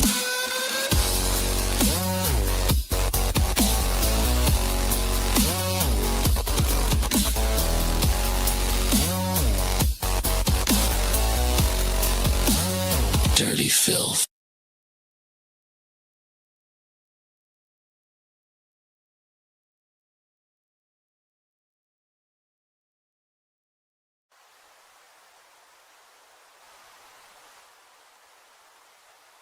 Object is heading north 045 degrees. It's definitely not a plane.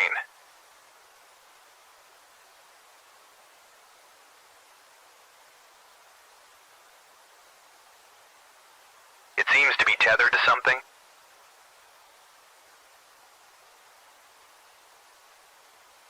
Is that a banner, Joe? Caribou Con. Does anyone know what Caribou Con is? Caribou Con, one of the BC Caribou region's best kept secrets.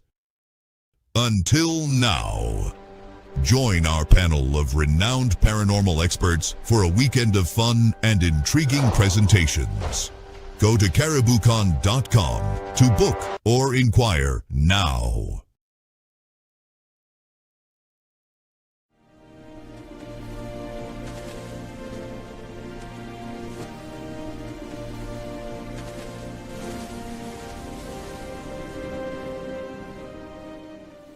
Over here. Look at this.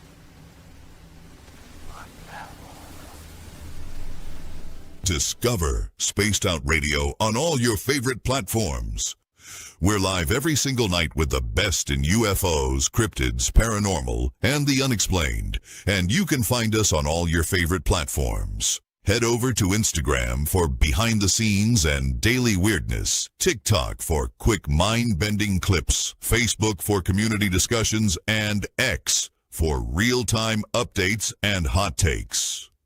Wherever you scroll, Spaced Out Radio is there. So go search Spaced Out Radio on every platform, hit follow, and turn on notifications so you never miss a single episode. The weird is waiting. See you there.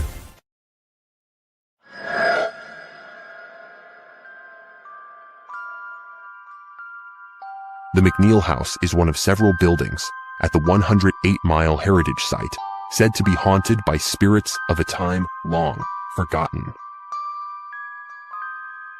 But would you stay the night? Along with guided ghost tours and paranormal investigations, Haunted 108 is offering a chance to spend the entire night inside the historic McNeil House by booking one of our B&B style sleepovers, where you can experience the hauntings firsthand, meet the resident ghost cat, and witness unusual activity. If you dare to turn history into a night you'll never forget, book your spot now at haunted108.com. Spots are limited. Will you be brave enough?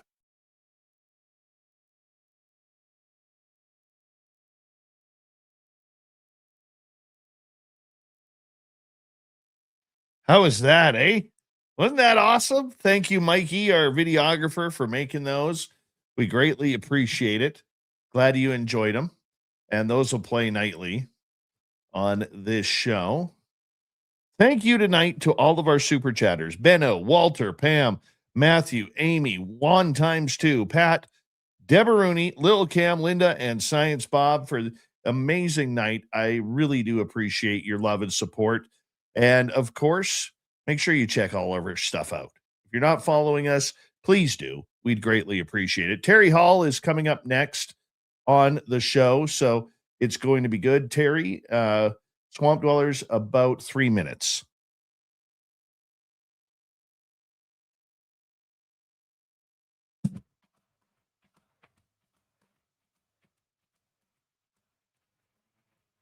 Here we go with the third and final hour of Spaced Out Radio tonight.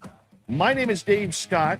We appreciate you tuning on in. We got Swamp Dweller, and we have the Weird News of the Week with Terry Hall coming up momentarily. But first, we want to say hello to all of you listening in on our terrestrial affiliates around North America, digitally on every major podcast network. Our website, spacedoutradio.com. We have a plethora of features for you. Rock out to Bumblefoot, read the news wire, check out our swag as well. Follow us on X at Spaced Out Radio, Instagram at Spaced Out Radio Show, and on Patreon in the Space Travelers Club. The Desert Clam has set the password for tonight in the SOR Space Travelers Club. Absquatulate. Absquatulate is your password. Use it wisely, Space Travelers, as the Clam sets the password each and every night right here on Spaced Out Radio. Let's head to the swamp. Hello and welcome to Spaced Out Radio's Swamp. I'm Swamp Dweller, and tonight I'm going to take you on a mystic journey of the unknown, sharing tales of monsters, legends, and nightmares. Welcome to the Spaced Out Radio Swamp. I'll start off saying this was told to me secondhand by a friend. We'll call my best friend A for privacy reasons. Well, A and I live on the edge of our town in Wisconsin, in this little cul-de-sac surrounded by the woods. So it's not uncommon to see wild animals such as turkeys, deer, foxes, and especially coyotes. Last year, when she first spotted the coyote that seemed too big to be a coyote, she didn't think too much about it and assumed some old lady thought it was a dog and was just feeding it. Well, towards the end of winter this year, she saw it again. This time, similar to the last, she noticed something was off about this random coyote and pegged it off as the large coyote she saw during the summer last year. So a bit of context behind A. She has a 2-year-old and is a smoker. She often goes outside to smoke. Most times she is alone. About a week ago or so, A was outside smoking while her mom watched her toddler. When she heard this clicking sound, like how one would summon a cat or a dog, well, A's toddler just recently learned how to make that sound and had been making that sound fairly frequently. So her initial thought that her daughter was making that noise. But there was something really wrong about how it sounded. It didn't sound like her daughter. A said it almost sounded like someone was trying to mimic her daughter but could not do it quite right. A opened her front door to see if it was her kid, but when she looked in, her daughter was quietly watching TV. She closed the door, still looking in, and heard the sound again, but her daughter had not moved from the position she was already in. A looked toward the tree line and saw nothing. She heard the noise again. She then looked towards the roof of her house and saw this weird fleshy thing that did not look like anything or any animal she had ever seen. It looked at her and then jumped to the tree next to A's house. This is when she said the panic really hit her. We recently had a bad storm that damaged that tree, and when the thing jumped on it, the tree had no branches and was very unstable. Even a bird would make it sway if it landed on it. So when she said she did not see it sway or hear a thud, she got terrified. A ran over to the tree and saw nothing, not even a shadow. She looked towards the tree line and did not see anything, but felt very uneasy. Since this incident, every time she goes outside alone at night, she feels eyes on her and an overall sense of unease. On a few occasions, she will hear bone-snapping crunches, like twigs snapping but louder and nastier, as well as a growling. A said everything about it just feels wrong. Keep in mind, this only happens when she is outside alone. Whatever it is targeting her. She also mentioned sometimes when she flashes a light towards the tree line, instead of the usual yellow eyes that shine back, they are white. A asked me to include that part because she's pretty paranoid that what she saw could be a skinwalker. What do you guys think? Is it a skinwalker or something else? Does anybody have any advice for her? Thank you, Swampy, for another spooky story. If you want more just like that, head on over to YouTube, type in Swamp Dweller, hit subscribe, ring that bell. Thousands of stories for you to listen to each and every day and night. It's time for the weird news of the week. Let's bring in Terry. Terry Hall's got a mustache, standing by the pole. Girl, I'm like a broken heart, got secrets to be told. When you supposed to won't behave, he's roaming through heaven like a cosmic wave. Creatures of the week, yes, strange, yes, wild. For the answers of reality to you explain all. With Terry Hall and Paul, with the stack and the sprawl. I'm spent down ready all. Let the very stars touch it all. All right, Terry Hall, it's always good to have you here. How you doing, my friend? Doing well, oh bearded one. How are you this evening? I am great. I am absolutely great, and did a lot of work on the show earlier today. I have a couple of radio stations that are looking to pick us up to add to our syndication, which hopefully those both go through in the next couple of weeks here. So I'm pretty excited right now. I'm here last week. I come back this week. I'm sitting here. I'm waiting, and I see these awesome commercials that you got now. Yeah. For our radio audience, when we're on break on our YouTube side, we finally built some commercials dedicated to all of our products, from Haunted 108 to our store and everything like that. So works out really good. So guys on the radio side, if you ever get the chance, look us up on YouTube, social media. You can check them out for yourself. They're entertaining, better than anything you'll see on TV for sure. Absolutely. And a big shout out to our videographer, Mike, for making those. He did an incredible job. Incredible job of that. So thank you, Mike. All right, Terry, one of the things that you called me about this week, you've had some weird poltergeist activity happening at your house. What's going on? Okay. Well, when we lived in the Uinta Basin, we lived next door to her name was Sally, and she was a natural medium. She had, when you know, I see dead people kind of people. And my son saw this thing in our house twice. Well, as it turned out, this thing was a poltergeist, and Sally got in touch with said poltergeist. His name's Howard, right? Howard's traveled around the country with us. He's kind of stuck with us throughout the years. Well, 2 days ago, I'm toting groceries and things in from the trunk of my Suburban, setting them on the porch. Cat litter, to be exact. Left him sitting next to the front door. And about 5 minutes later, my wife comes in and she said, I thought you said you bought 2 things of cat litter. I said, absolutely, I did. She said, no, there's only one. I just carried 2 and sat them by the door.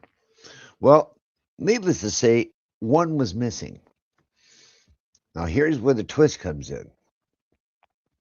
My son comes over in his he's got a Volkswagen Jetta, right? Comes walking up to the house with 5 pounds or 15 pounds of litter in his hand and asked me, Dad, when did you put litter in my trunk? It was the litter that was just sitting by the front door not half an hour earlier. My son's car was nowhere near this house when any of this occurred. So the cat litter disappeared from the front porch, went into my son's trunk, which he brought back to me about a half an hour later. But at least I was able to tell my wife that I really did buy 2 things of litter. Now, How far away was your son? 35 miles. He was 35 miles from here when this happened. Okay, so that's about a 25-minute drive, 30-minute drive. About that, yes, sir. No, I was less than a day later. I'm looking for a broom here in the house. We keep 3 of them around, one in the kitchen in the standard place between the refrigerator and the wall. I think everybody does that if you got that space. We keep one in the rear portion of the house and one back by the bedrooms. I couldn't find a broom in this house anywhere, Dave. 3 brooms ended up missing until the next day when I found them in our barn out back, a good 100 feet from my house, stacked neatly in a corner.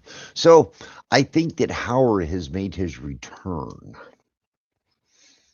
Used to be that you could set your keys down on the table, no, literally turn a circle. Just set your keys down like I'm doing with this pin right now. Stand up, turn around in a circle, sit back down, and this wouldn't be here. And if you would, in your mind or even out loud, say, Howard, you don't need that pen.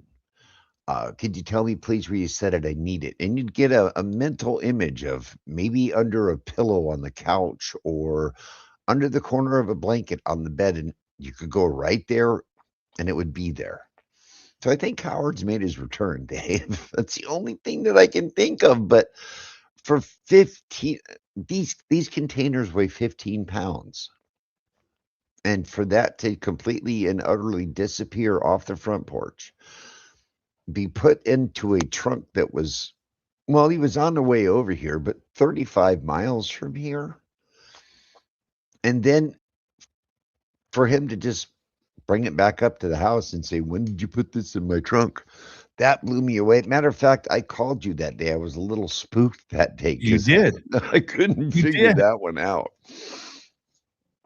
That is so bizarre, my man.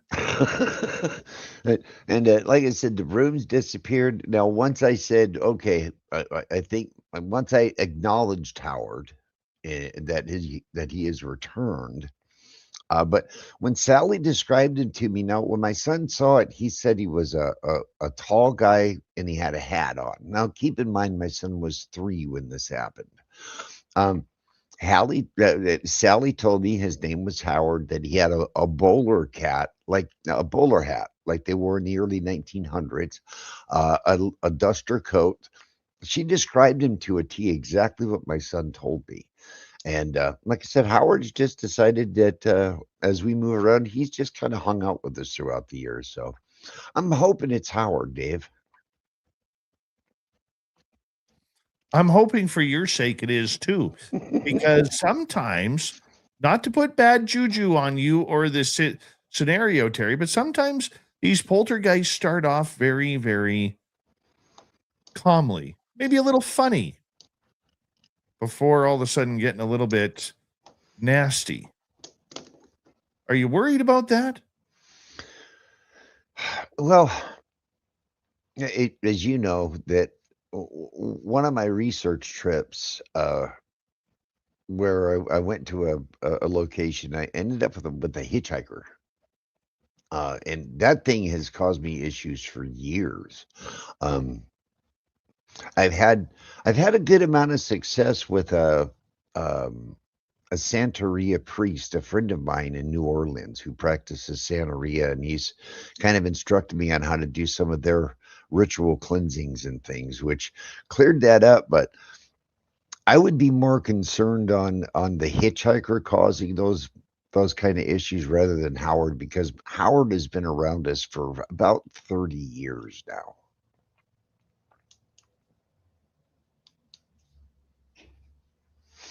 And when was the last time he appeared to do anything? Oh, it would have been probably close to 2 years ago now. And then the And what house happened just then? No, actually it was 3 years ago. That's was the research trip where I brought the other thing with me. I don't think that Howard exactly liked that type of company. And so the fun kind of I'm gonna hide your keys on you kind of thing disappeared, and the things started happening to where it wasn't just affecting me, it was affecting people that were around me as well. Matter of fact, Dave, I think when you and I first had that first conversation, I even informed you about that. And I told you, if you want to bring me onto this team, you need to be aware of this, and because it doesn't just affect me, it affects others around me as well. And that's one of the things that you have to kind of come to terms with when you have that kind of hitchhiker, so you can keep the people around you safe. Well, let's get to the weird news of the week here, my friend, because there are some good ones. Dave, I'm going to start one off because we talked about something like this. It's been a little while ago now. You remember when I told you about the guy who had the missiles in Florida on his car? Yeah? Yes. Okay. Well, guess what? It happened again. Florida Highway Patrol officers stopped a truck near Plant City, Florida, as it drove along State Highway. The driver, whom officers dubbed Rocket Man, had missiles mounted in the bed of his truck, and multiple drivers had called in. Well, as it turned out this time, the rockets turned out to be replicas. Well, He that's was released with a gentle warning to transport his artillery in another manner. So this time the guy had missiles in his truck, but they weren't real like they were the last time, Dave. Those guys down in Florida do some strange things. Now, I know human beings will bet on anything, right, Dave?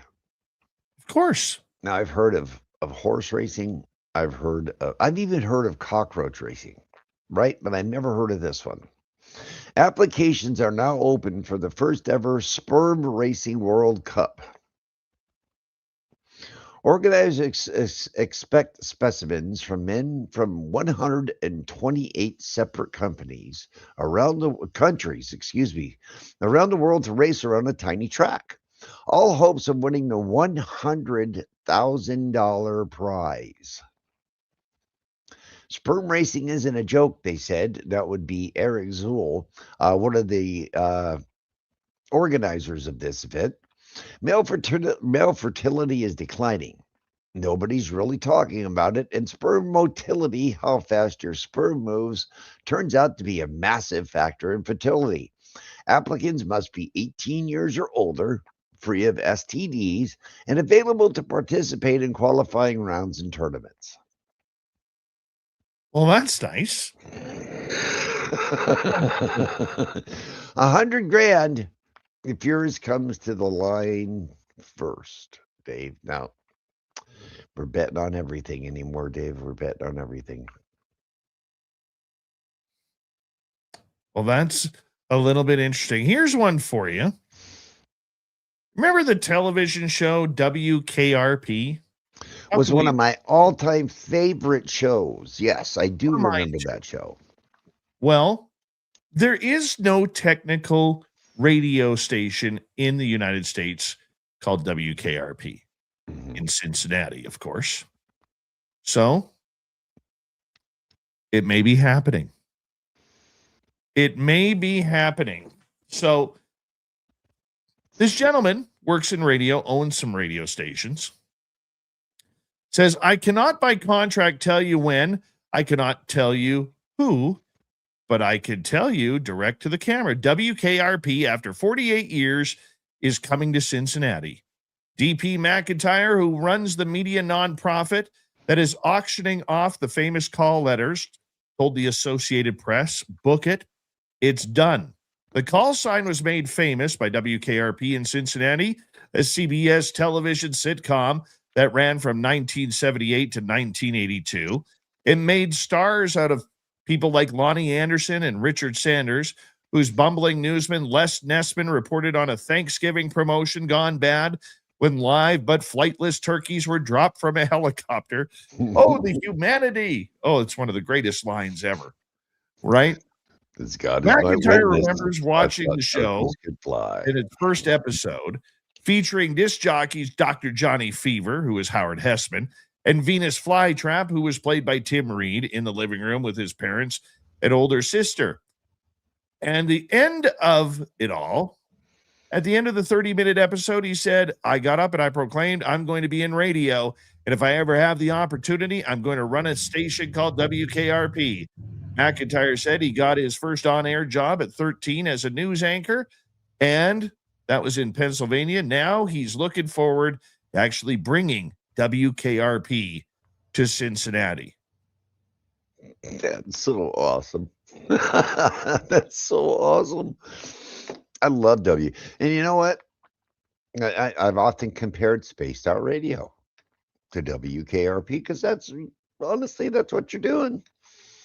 You're putting the show out while you're on air, and that's exactly what, it was a show about being on a radio station. I loved that show, Dave. Oh, how did you not?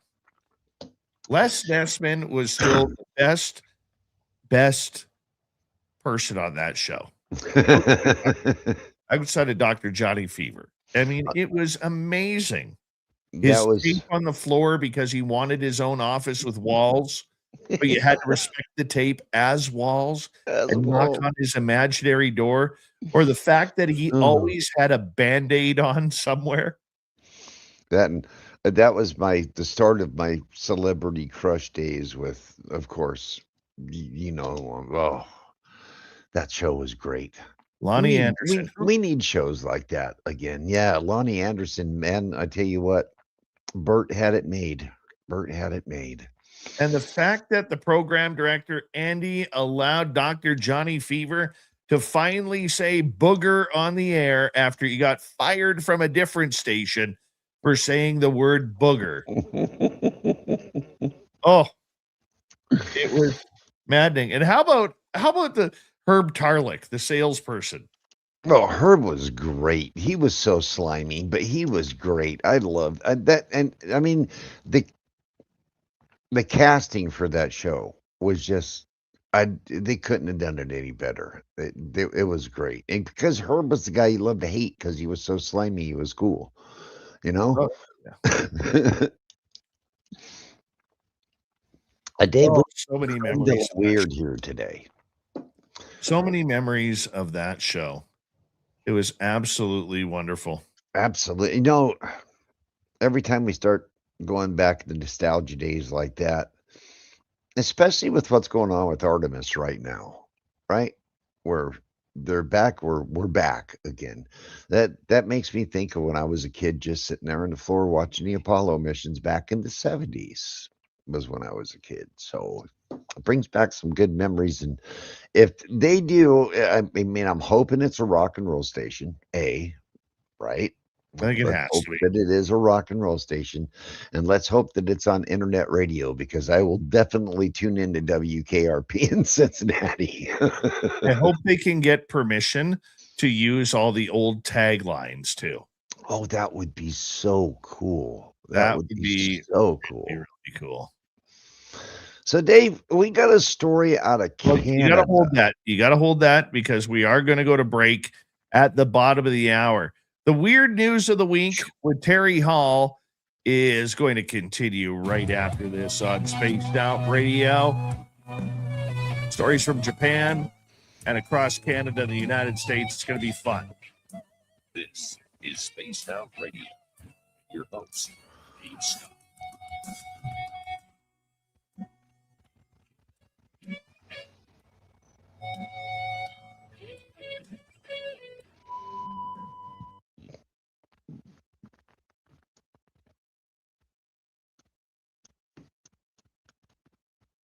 All right, Terry, we're clear. When I'm with you, man, it's like a time machine. Time just goes, shoo. It's so quick, going by. So very quick. Jennifer Beveridge in the chat room rubbing it in that she's going to Hawaii tomorrow. Leaving the Hun City. That's what we call 100 Mile. Leaving Hun City for beautiful Hawaii. Jennifer, I got to meet your granddaughters the other day, including that little baby. Oh my God, they are so cute. You are so blessed. So you are so even blessed. the Great White North in going to Hawaii then. Yeah. Aha. She's one of you, the Canadian species of people. She is. She lives in my town.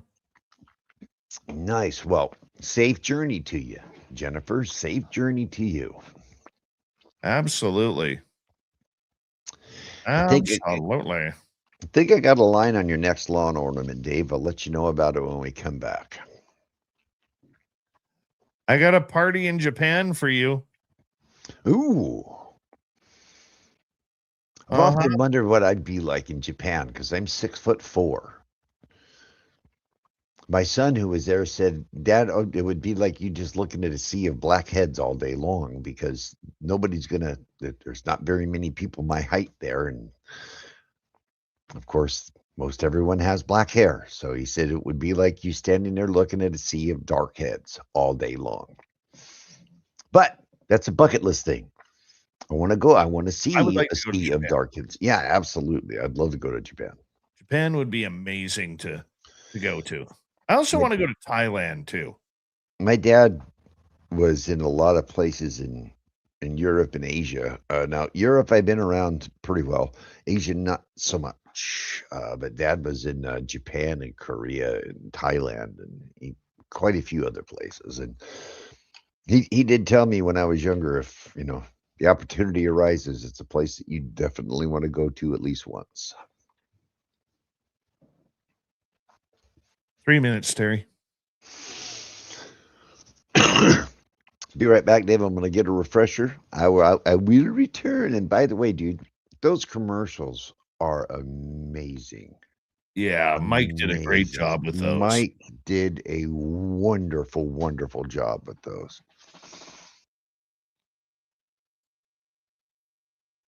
Jennifer, have you got your tickets for Caribou Con? Not yet, because you're going to Hawaii. Watch out for the sharks. Watch the sharks.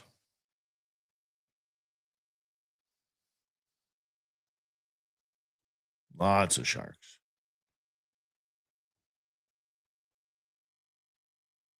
One of our listeners lives in Thailand. Greg.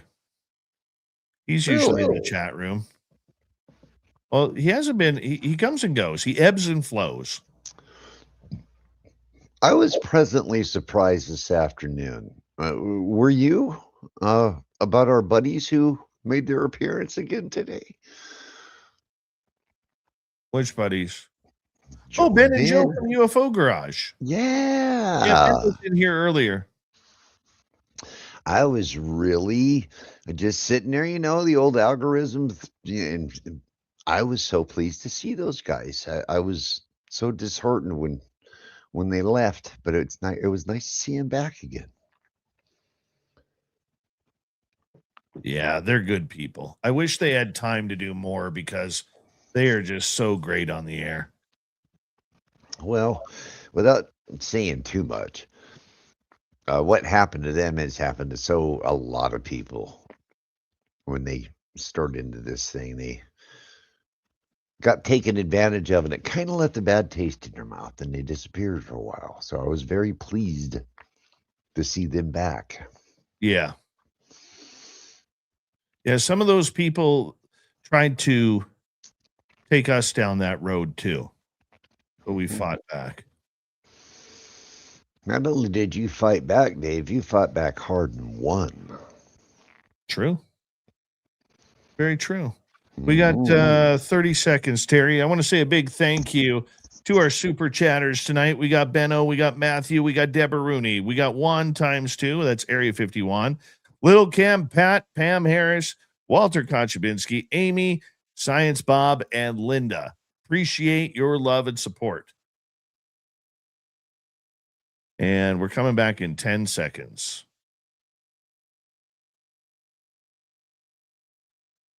Here we go.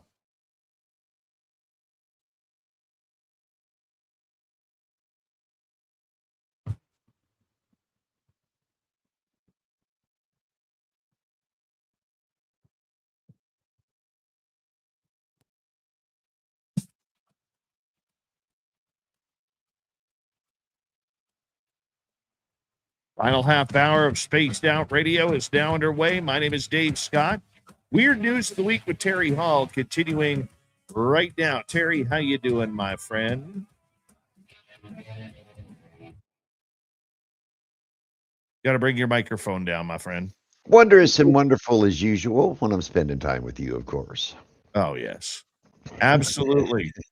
Absolutely. We appreciate you doing this. I got a story for you, brother. You go right ahead. You go first, because I got a lawn ornament for you. This happened in Kawasaki, Japan. Okay, just a couple of days ago. Showcasing phallus-shaped portable shrines and pink penis candies, Japan's annual fertility festival teamed Sunday with tourists, couples, and families elated by its open display of sexuality. The Spring Kanamara celebration near Tokyo features colorfully dressed worshippers carrying a trio of giant phallic-shaped objects as they parade through the streets with glee. The festival, as a legend, has its honors a local blacksmith in the Edo period, which was 1603 to 1868, who forged an iron dildo to break the teeth of a sharp-toothed demon inhabiting women's private parts that had been castrating young men on their wedding nights. These damn demons, man. These damn demons. Yeah, I think I had one of those as an ex-wife before. But nonetheless, today, a 1-meter black steel phallus sits in the courtyard of the Kanayama Shrine, honoring the Shinto deities of fertility, childbirth, and protection from sexually transmitted infections. Over the centuries, sex workers pilgrimaged to the shrine to seek its powers of protection before the festival evolved into a broader fertility rite seeking to destigmatize sex. I hope the festival can help disabuse people of the notion that sex is bad or a dirty thing. Hiroyuki Nakamura, chief priest at a shrine that hosts the festival, said to the media. In February, preliminary data by the health ministry in Japan showed the country's birth rates had fallen for the 10th straight year in 2025. A total of 705,809 babies were born in that year in Japan, down 2.1% from 2024. The data includes births to Japanese nationals in Japan, foreign births in Japan, and babies born to Japanese nationals overseas. So, yeah. What You was can the name celebrate. of the demon again? Angry Kitty? Snapper? Dirty hot dog water, maybe? I don't know.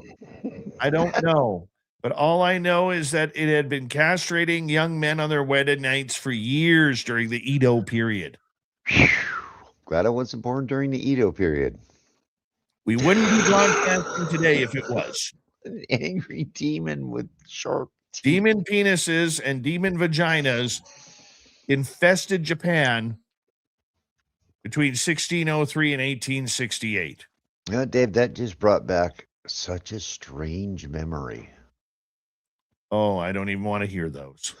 No, my oldest brother was in Vietnam. Yes. My oldest brother was in Vietnam. God bless him. And he did tell me a story about ladies of the night there in country who would insert razor blades into their nether regions for that exact purpose with United States service people.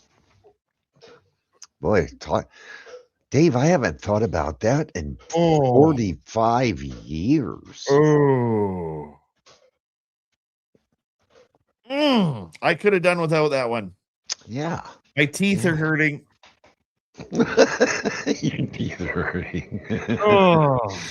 Well, as long as you don't end up with little short curly ones in between, I think you'll be okay. Oh. But now here's news you can use, Dave. Okay? Yes. All right. Now, when you pull into Vernal, Utah, as you're driving into town, coming from the Salt Lake City area, if you look on the left-hand side of the road, there is a tall dinosaur statue. They named it Dinah. It's been there forever and ever. Well, apparently, y'all have one up in Canada, too. So, Dave, if you're looking for an eye-catching ornament for your front yard, perhaps consider Tyra. The 86-foot-tall, 145,000-pound T-Rex that currently graces the town of Drumheller near Calgary. Popular Science reported on March 24th that the fiberglass and steel dino will be evicted from its home in 2029. So officials from the Chamber of Commerce and the Royal Tyrrell Museum of Paleontology aren't wasting any time. They've had Tyra structurally assessed and declared her safe and stable and ready to welcome visitors. The original plan was for her to be dismantled when her time is up, but the Chamber's looking for long-term options for their dinosaur. So, Dave, 86 foot tall, 145,000 pounds. I think they could see that one from space if they looked for you, Dave. I would love to have that in my front yard. Well, I'm not even. How tall is it? 86 feet? 86 foot tall, 145,000 pound, and it's made out of course, steel and fiberglass. And it once again is in Drumheller near Calgary. Yes. Drumheller is one of the best places in North America to find fossils. Oh, really? Especially in with the Tyrannosaurus Rex. Well, no wonder. Now that makes sense. At the Museum of Natural History, I've been to several of them, and that's where you see a lot of the dinosaur bones and things, which Vernal is for the entire area down there, the Badlands. It's famous for that, for all kinds of different species. T-Rexes is one of the main ones there as well. So Dinah always made sense to me there in Vernal, but when I saw this, I was like, okay, it's at a museum, and it is a paleontology museum, but why on earth would they have a matter of fact, I've even got a picture of Dinah that they had at the museum there in Vernal. But now it makes sense. I mean, if that is a fossil hotspot, absolutely. Yeah. So here we got another one. Now this is tradition, Dave. When spring is here, okay? Yes. Hundreds of people each year swarm to Annapolis, and it's for the oyster roast and sock burning festival. Okay? It happens on March 21st. We've already skipped it this year, but I thought this one was a good one because it's been going on for such a long time. The local Maritime Museum said the event started back in 1967 when a sailor got so fed up with the cold weather, he decided he was going to take his socks off and burn them. Festival attendee Scott Labkin said he brought a sock with a hole in it, Egyptian cotton socks like the ones that your mom used to get you, because no one wears dress socks anymore. It's said to be a good party, and it happens every year, March 21st in Annapolis. So if you've ever had a hankering for burning socks and eating oysters, that would be the place to go. I would never in my life put the two together. I mean, burning bras, yeah, but burning socks in protest of the cold. You'd have to be on a boat for a long time for that one to make sense, man. If I had a choice between burning socks and Burning Man, I think I would go to Burning Man instead. I don't know. A good oyster deal, Dave. Not a fan of the oysters, man. It's like eating rubber. Okay, weird story for you. My first marriage. We were at a friend's house, and of course, living in California, we had oysters and good oysters all the time. We ordered some oysters, and my buddy looked over at my now ex-wife and said, "You know why you have to eat oysters fast, Sandy?" And she said, "No." And he said, "Because if you don't, they'll latch onto your tongue, and it's so hard to get them back off." Oh, no. And she believed him, Dave. Oh my! To this day, I cannot get that woman to even look at an oyster as far as wanting to consume it. He told her, "No, it'll latch onto your tongue, and you can't get it loose. So you got to swallow them quick." No kidding. No kidding. All right, here's one for you, Terry. Go right ahead. All right. Hershey is going to be using classic recipes now, again, for all Reese's products starting next year. A change that comes after the grandson of Reese's founder criticized the company for shifting to cheaper ingredients. Reese's peanut butter cups have always been made with real milk chocolate or dark chocolate and peanut butter, but a small portion of Hershey's and Reese's products, like mini Easter eggs, are now made with a coating that contains less chocolate. Hershey said that in 2027, it will shift those products to their classic milk chocolate and dark chocolate recipes. Hershey, based in Pennsylvania, of course, said it will also be making other changes to its sweets portfolio next year, including transitioning to natural colors and enhancing Kit Kat's recipe to make it creamier. Yeah, Hershey's is committed to making product consumers love and the means continually renewing our recipes to meet evolving tastes and preferences, the company said in a statement. But Brad Reese, the grandson of the inventor of Reese's peanut butter cups, ignited the controversy in a public letter he sent to Hershey's corporate brand manager on Valentine's Day. Excuse me. He says, "How does the Hershey's Co. continue to position Reese's as its flagship brand, a symbol of trust, quality, and leadership, while quietly replacing the very ingredients, milk chocolate plus peanut butter, that built Reese's trust in the first place?" Reese wrote in the letter, which he posted on his LinkedIn profile. Hershey acknowledged some recipe changes, but said it was trying to meet consumer demand and for innovation. High cocoa prices also have led Hershey and other manufacturers to experiment using less chocolate in recent years. By the way, have you seen how small Reese peanut butter cups are now? They're like double the price, and the peanut butter cups are at least a third of a size smaller.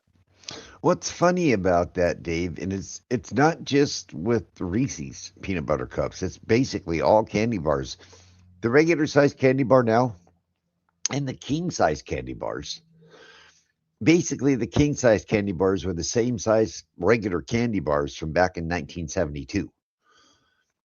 Shrinkflation has definitely affected the chocolate market, because now you go down to any grocery, any convenience store down here, down the candy aisle, on one side of the aisle will be all the king size candy bars.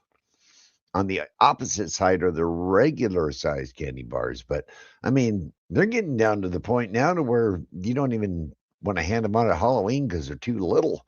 And me being, I am an absolute chocoholic. That's my big downfall when it comes to those kind of things is I love chocolate. I am a chocoholic, and I like good chocolate.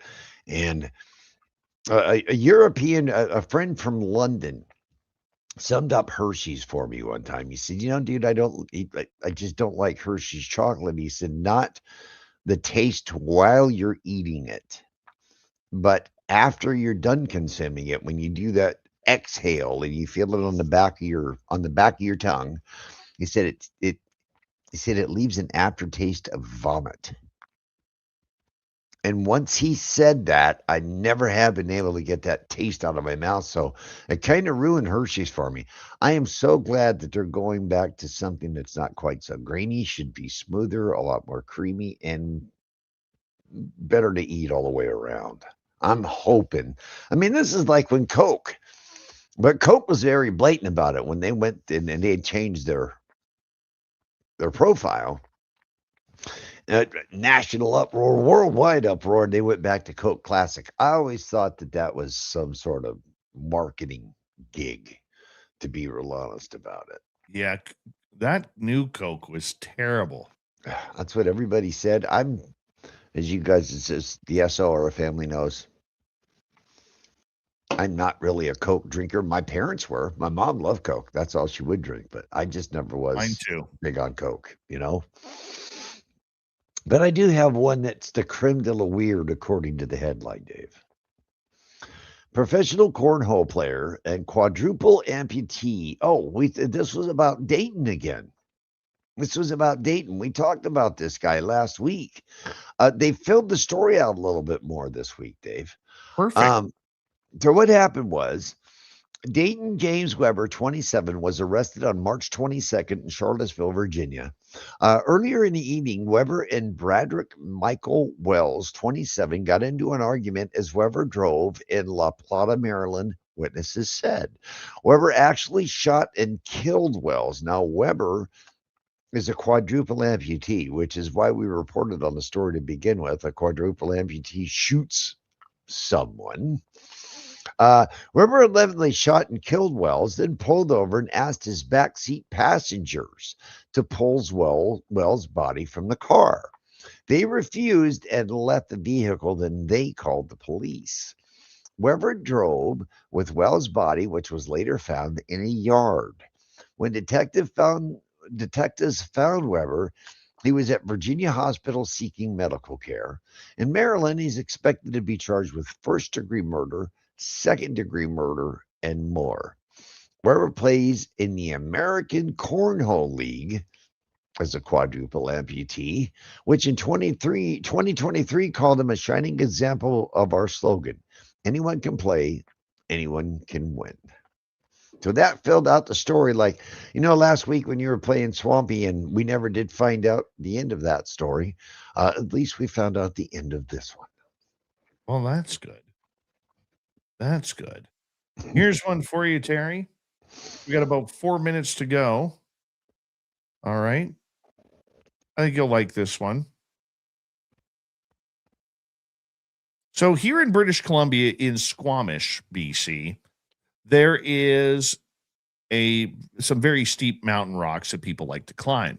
Mm-hmm. But authorities in my province have urged people to stay away from a rock face above the highway where a red Volkswagen Beetle, the shell of it, not the full car, was suspended in an apparent prank by engineering students. So this is an annual practical joke that engineering students in British Columbia from the University of British Columbia do every year, is they'll hang a vehicle from an area. They have, and they do it secretly. Nobody seems to know how or when they do it, but it happens every year, including hanging them under bridges or off of buildings or whatever. It's crazy. So BC Parks was working to remove the Beetle, and the experts to do so within a week. The province's environment ministry said in a statement, it said the Royal Canadian Mounted Police and park rangers have been asked to investigate, because we take everything literally here in this province. The car shell appeared on the rock face of Highway 99 in Squamish, last week with a large E on its roof, indicating University of British Columbia engineering students were carrying on a tradition of placing beetle shells in difficult locations. In 2009, one of the beetles actually fell from the Ironworkers Memorial Bridge, and Vancouver police arrested 5 students in a failed attempt to suspend it from the span. A spokesperson for the university did not immediately return a message seeking comment. Squamish Mayor Armand Herford said the area around the Squamish Chief Rock Formation is a sacred place with deep cultural meaning to the Squamish Nation. He said the area is also popular among hikers and climbers, and what may have felt like an innocent prank has affected the community. This is an area that deserves respect, and there was none in this case, Herford said in the statement, because here in British Columbia, it's illegal to have fun. Illegal to have fun. Yeah. They're getting ready to put a bunch of you Canadians in jail over your guns. Oh, well, maybe. Yeah, So in no. October, if I'm no longer here, now you know why. Yeah. When I read that, as somebody who owns boomstickies, when I read that story about what they're proposing to do in with our great northern neighbors, it kind of really blew me away. Recently, they spent a couple $1 million on a buyback program. Okay. For 25 pointy sticks. 25. It's sad. It's sad. Well, the story for our northern friends is they had to let their governments know about all the little pointy sticks that they possessed, and if they didn't write their letter and send it to the government, they're going to send a Royal Canadian Mounted Police door to door to confiscate pointy sticks. Yes. By October 1st or October 31st, one of the two. That, to me, that is just... It's terrible. That's it's incredible. That's an entirely different show. I do not want to get into that. For us down here in America, Dave, that's weird news, man, because that's really, really weird, dude. Yeah. I don't recommend it. I do not recommend it at all. But Terry, I want to say a big thank you for coming back for the weird news of the week. We will talk to you next week, my friend. And we hit the music and we say hello, Mr. Ron Bumblefoot Thal. Rocking in the background with Little Brother is watching. Bumblefoot is the official music of Spaced Out Radio, rocking us in and out of every single show. Get your horns up for the guitar god himself. Special thanks to everybody listening in at work, at home, in your cars, wherever you may be. Thank you to everyone in our chat rooms tonight. YouTube, Twitch, Elga, Facebook, Spreaker, LinkedIn, the Space Travelers Club, and on X at hashtag Spaced Out Radio.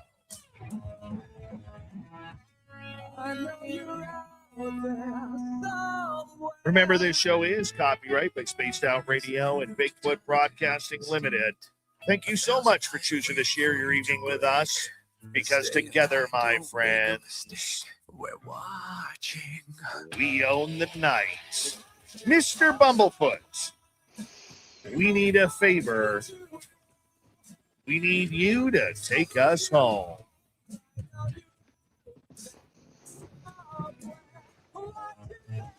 Yes, the Woo Train has docked for the night, but soon, my friends, we shall ride again. Your seats are always available. Your tickets never expire. And if you want to bring a friend, we've got room for them too. Good night, everybody.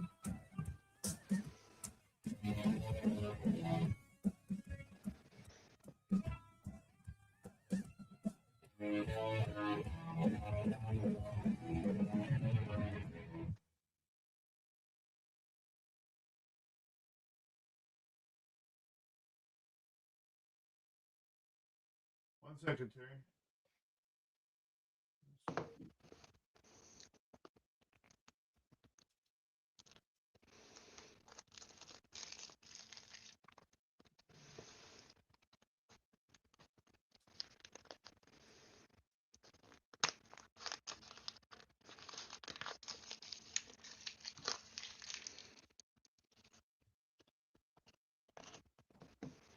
All right. There we go. So do you think the museum might want to have the T-Rex out there? No. I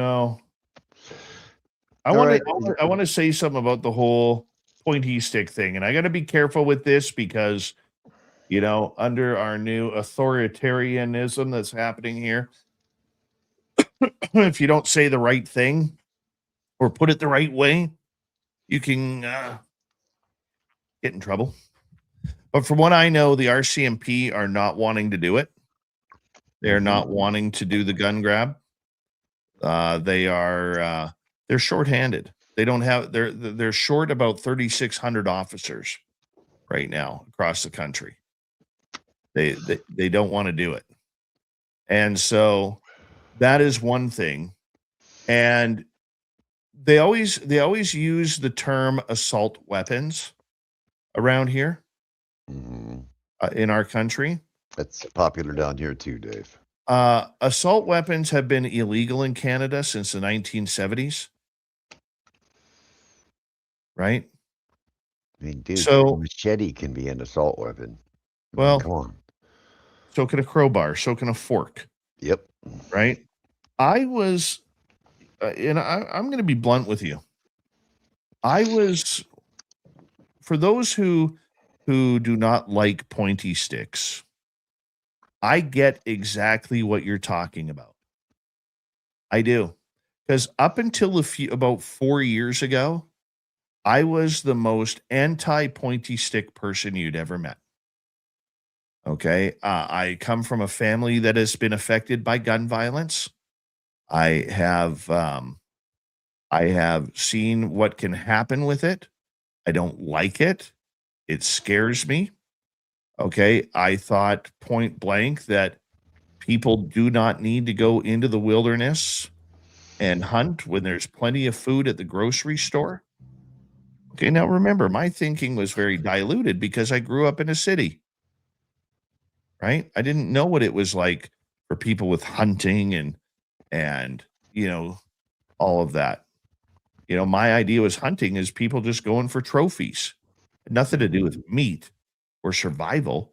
It was about trophies, right? And then I moved up here. And I started meeting more and more people to, you know, you introduce yourself as a new guy in town and, oh, do you hunt? Do you hunt? Do you hunt? No, I don't like any type of pointy sticks whatsoever. But then I saw all my friends having fun. Well, what did you get today? Nothing. What did you get today? Nothing. What did you do any you went hunting today? What happened? Nothing. But it was a wonderful day. It was one of the greatest days. So I'm like, okay. All right. And then my buddies over time, well, you should come out. Come out. No, I don't hunt. Don't like guns. Don't hunt. Okay. And then I went out. And I realized that everything that I believed over time, it took me about 4 years. Okay. But everything that I had thought about over time was incorrect. I thought even looking at a pointy stick was dangerous. And no word of a lie, they are dangerous. I'm not downplaying that. But the more and more I was around people who were responsible and who were you know, about using them as a tool, whether it was for hunting or protection or whatever. And the more I started going into the forest for looking for Bigfoot, all of a sudden I would say, we need to come in here armed. And damn it, I'm not armed. Why do I want to take my family into the forest when I have no means to protect them? What am I supposed to do?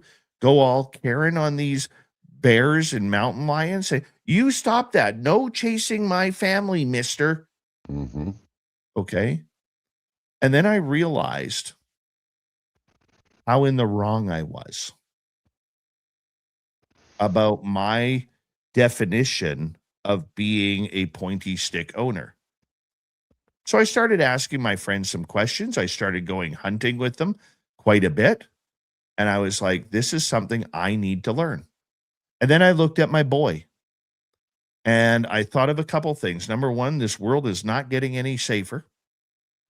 And number two, he does not need to take on my fear. So as a responsible parent, what I did was I went and took, up here they call them a core course and a PAL course and an RPAL course. So the RPAL and the PAL were one course. That is for restricted firearm safety and regular firearm safety. And the core course is how to properly hunt, how to properly, it's all your safety courses with the pointy stick. And I learned. And it was one of the best decisions I have ever made in my life. Because I learned that as dangerous as these tools could be, my original image of everything is wrong. So when you say something about guns, we'll use the G word here on YouTube. Okay.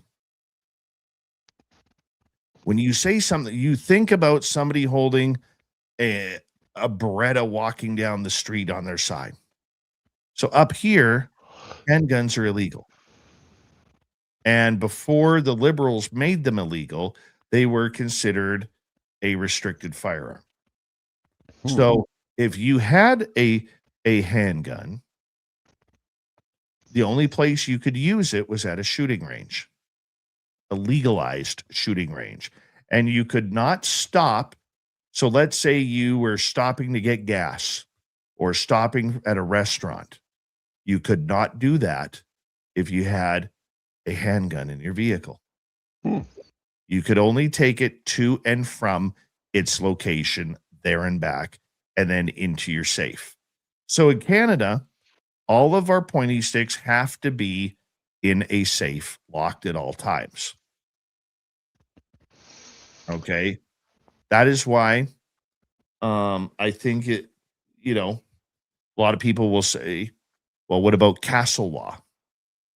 Well, there's a big debate over that. And I'm in a full agreement with castle law. If you don't know what castle law is, that is you're allowed to protect your home as your castle.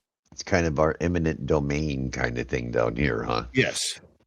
Many states actually call it castle law. Okay. Dave, I think that makes a good point to where I live remotely like you do, a pretty remote place. I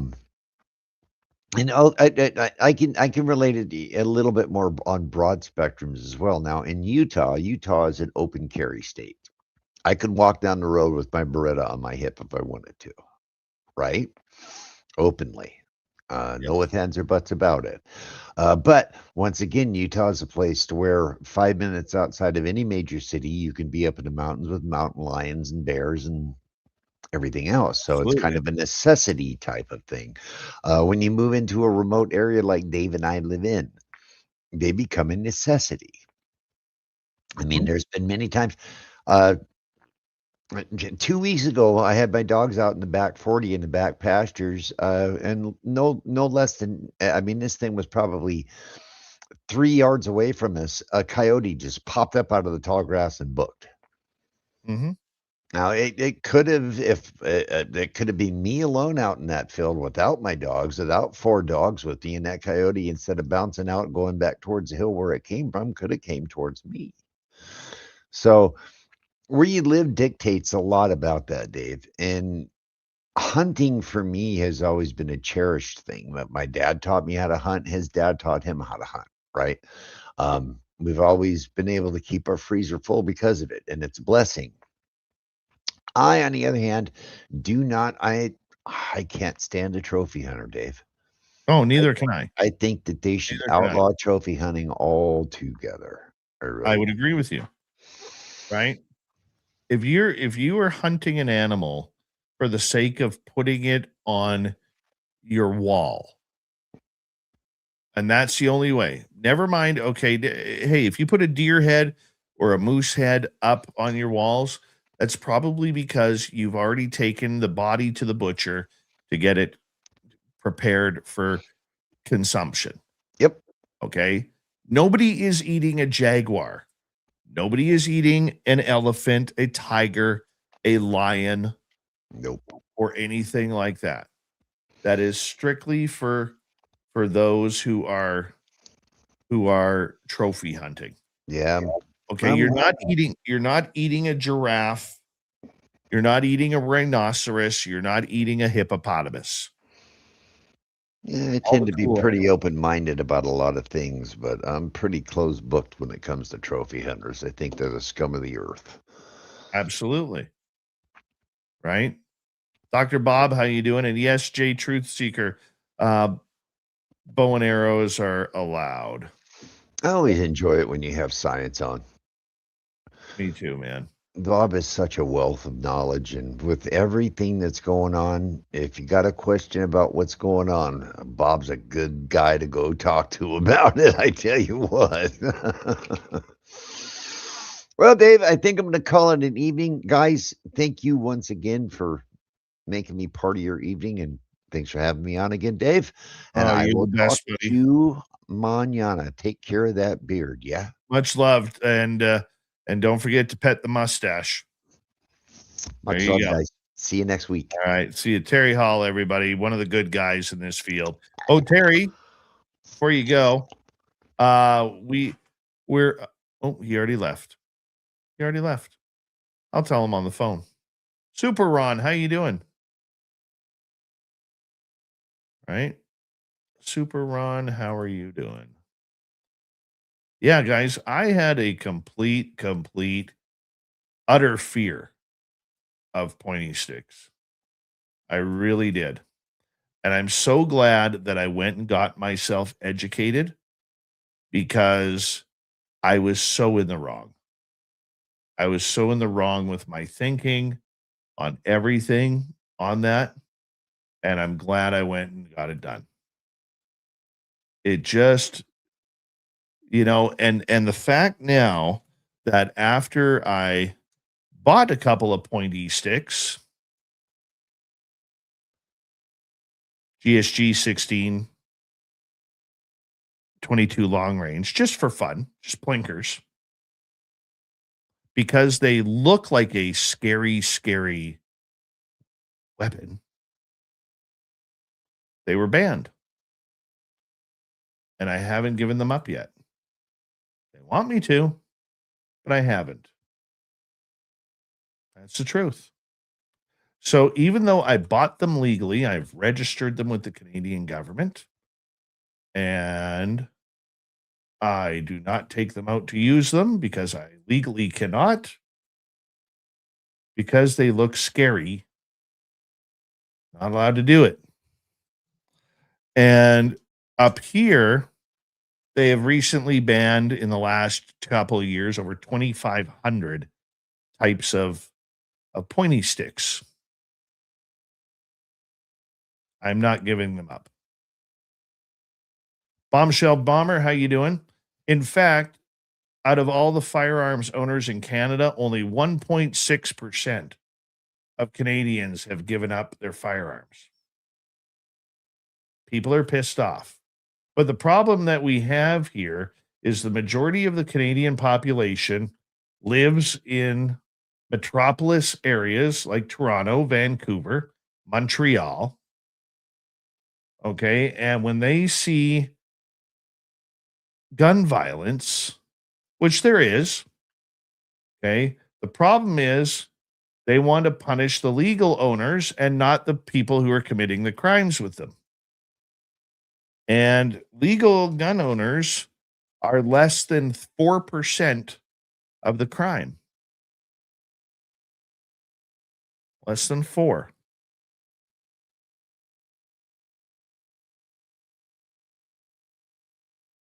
Right? Canada has a problem here right now. And even though the Minister of Public Safety, who once supported the Tamil Tigers terrorist organization, a guy named Gary Ansangari, and how he was able to run in politics with that, I have no idea, let alone be allowed to be elected. That's a different conversation. He was caught saying on audio that the gun buyback program is a scam. He knows it's not going to work.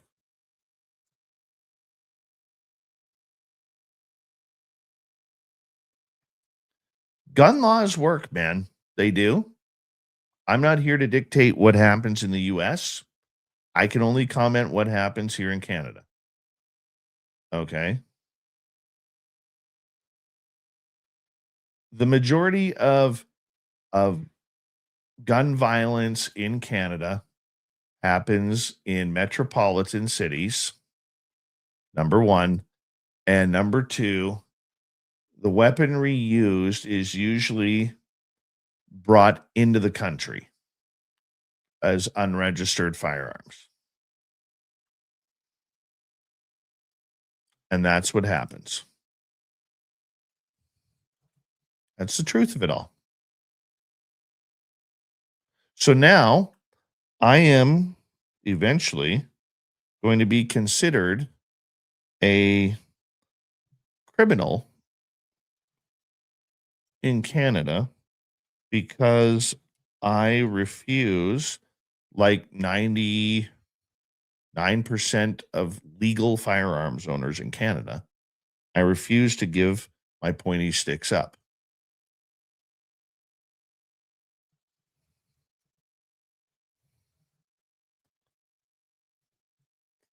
So that's what happens. It's not a good situation up here right now. It really isn't politically. Man, that's moving so fast. I love how fast it's moving now.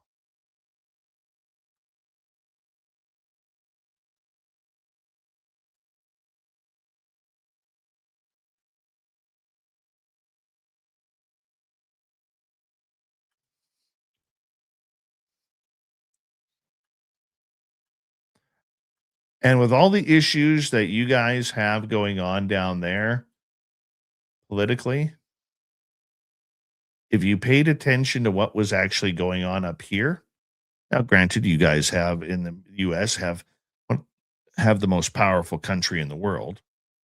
Okay, I get that. I get that.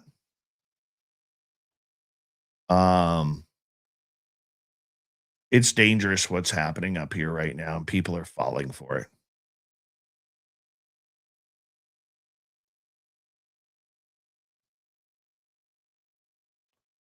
Bomber, I got to erase the comment. I agree with you, but I got to erase the comment because we don't do the peds or the pedos or anything like that in our chat room. You know that. Sorry. It's just the way it is. Archon, how you doing? Contrary One, how you doing?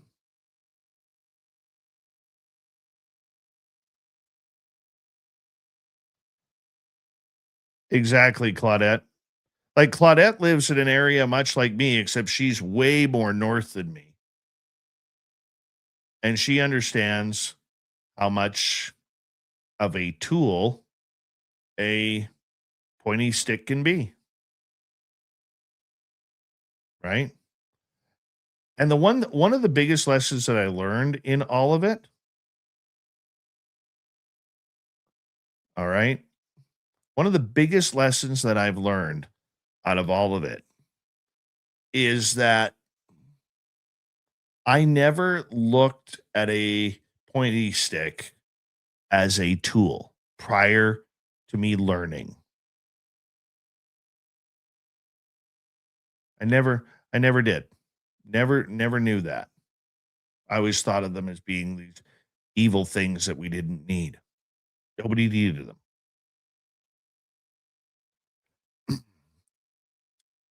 Until I got educated and realized, let's see, if I look in my office here, I have a lot of things in here that could be considered a weapon. From my coffee cups to my guitars that are in here, my microphone cords, my nail clippers, a lot of things. Go into your kitchen. How many weapons are in there? In anybody's kitchen. There's a lot. But it's how we define them is whether or not they are considered weaponry. My beard is a weapon. That's right, Lex Diaz. Careful, I'll pull a hair out and get you. Did I get one that time? No. Try it again. I'll pull a hair out and get you. You can see it right there. Nice white one. Where is it? Right there. Right there. See? Right there. It's on the screen right there. Power weapon. But it's how we define it. And that's the truth of it all. You don't have to like it. I don't even like it. But it is what it is. It really is. So there's my political rant for the day.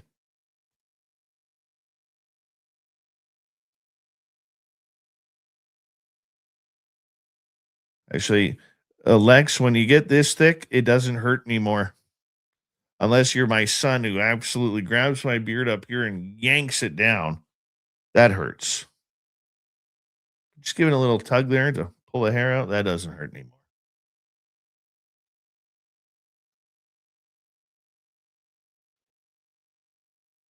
So yes.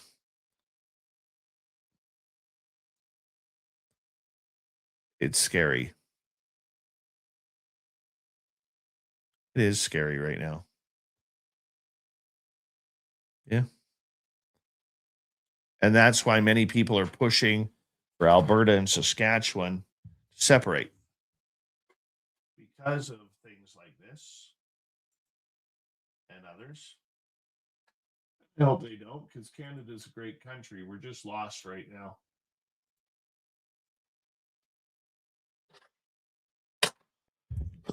By the way, I forgot to show you guys this. I got this from Lori and Fenton. What's really cool is it lights up. It lights up, see? There. See the Bigfoot light up and the spaceship light up? How cool is that?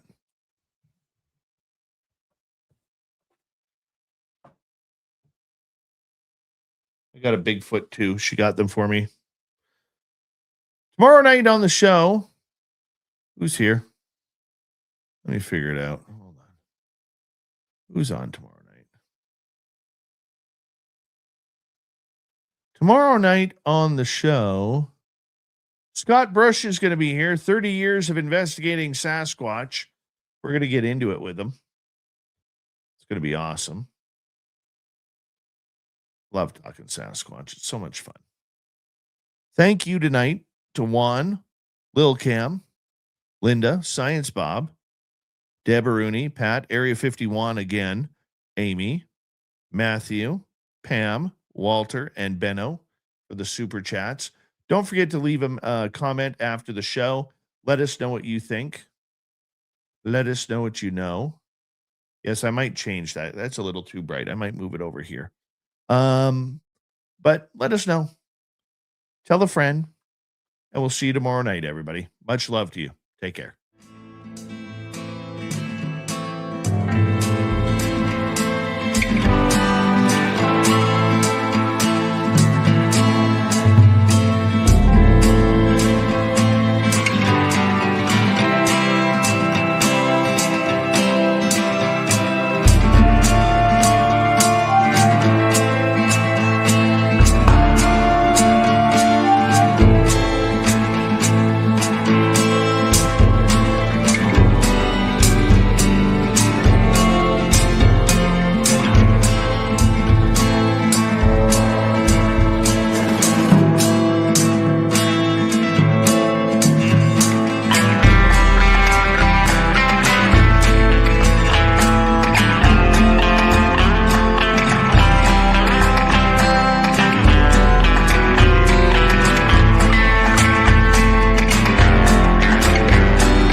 Stay healthy, my friend. You too. If you need bail money, give me a call. Always, Dad. Take care. You too.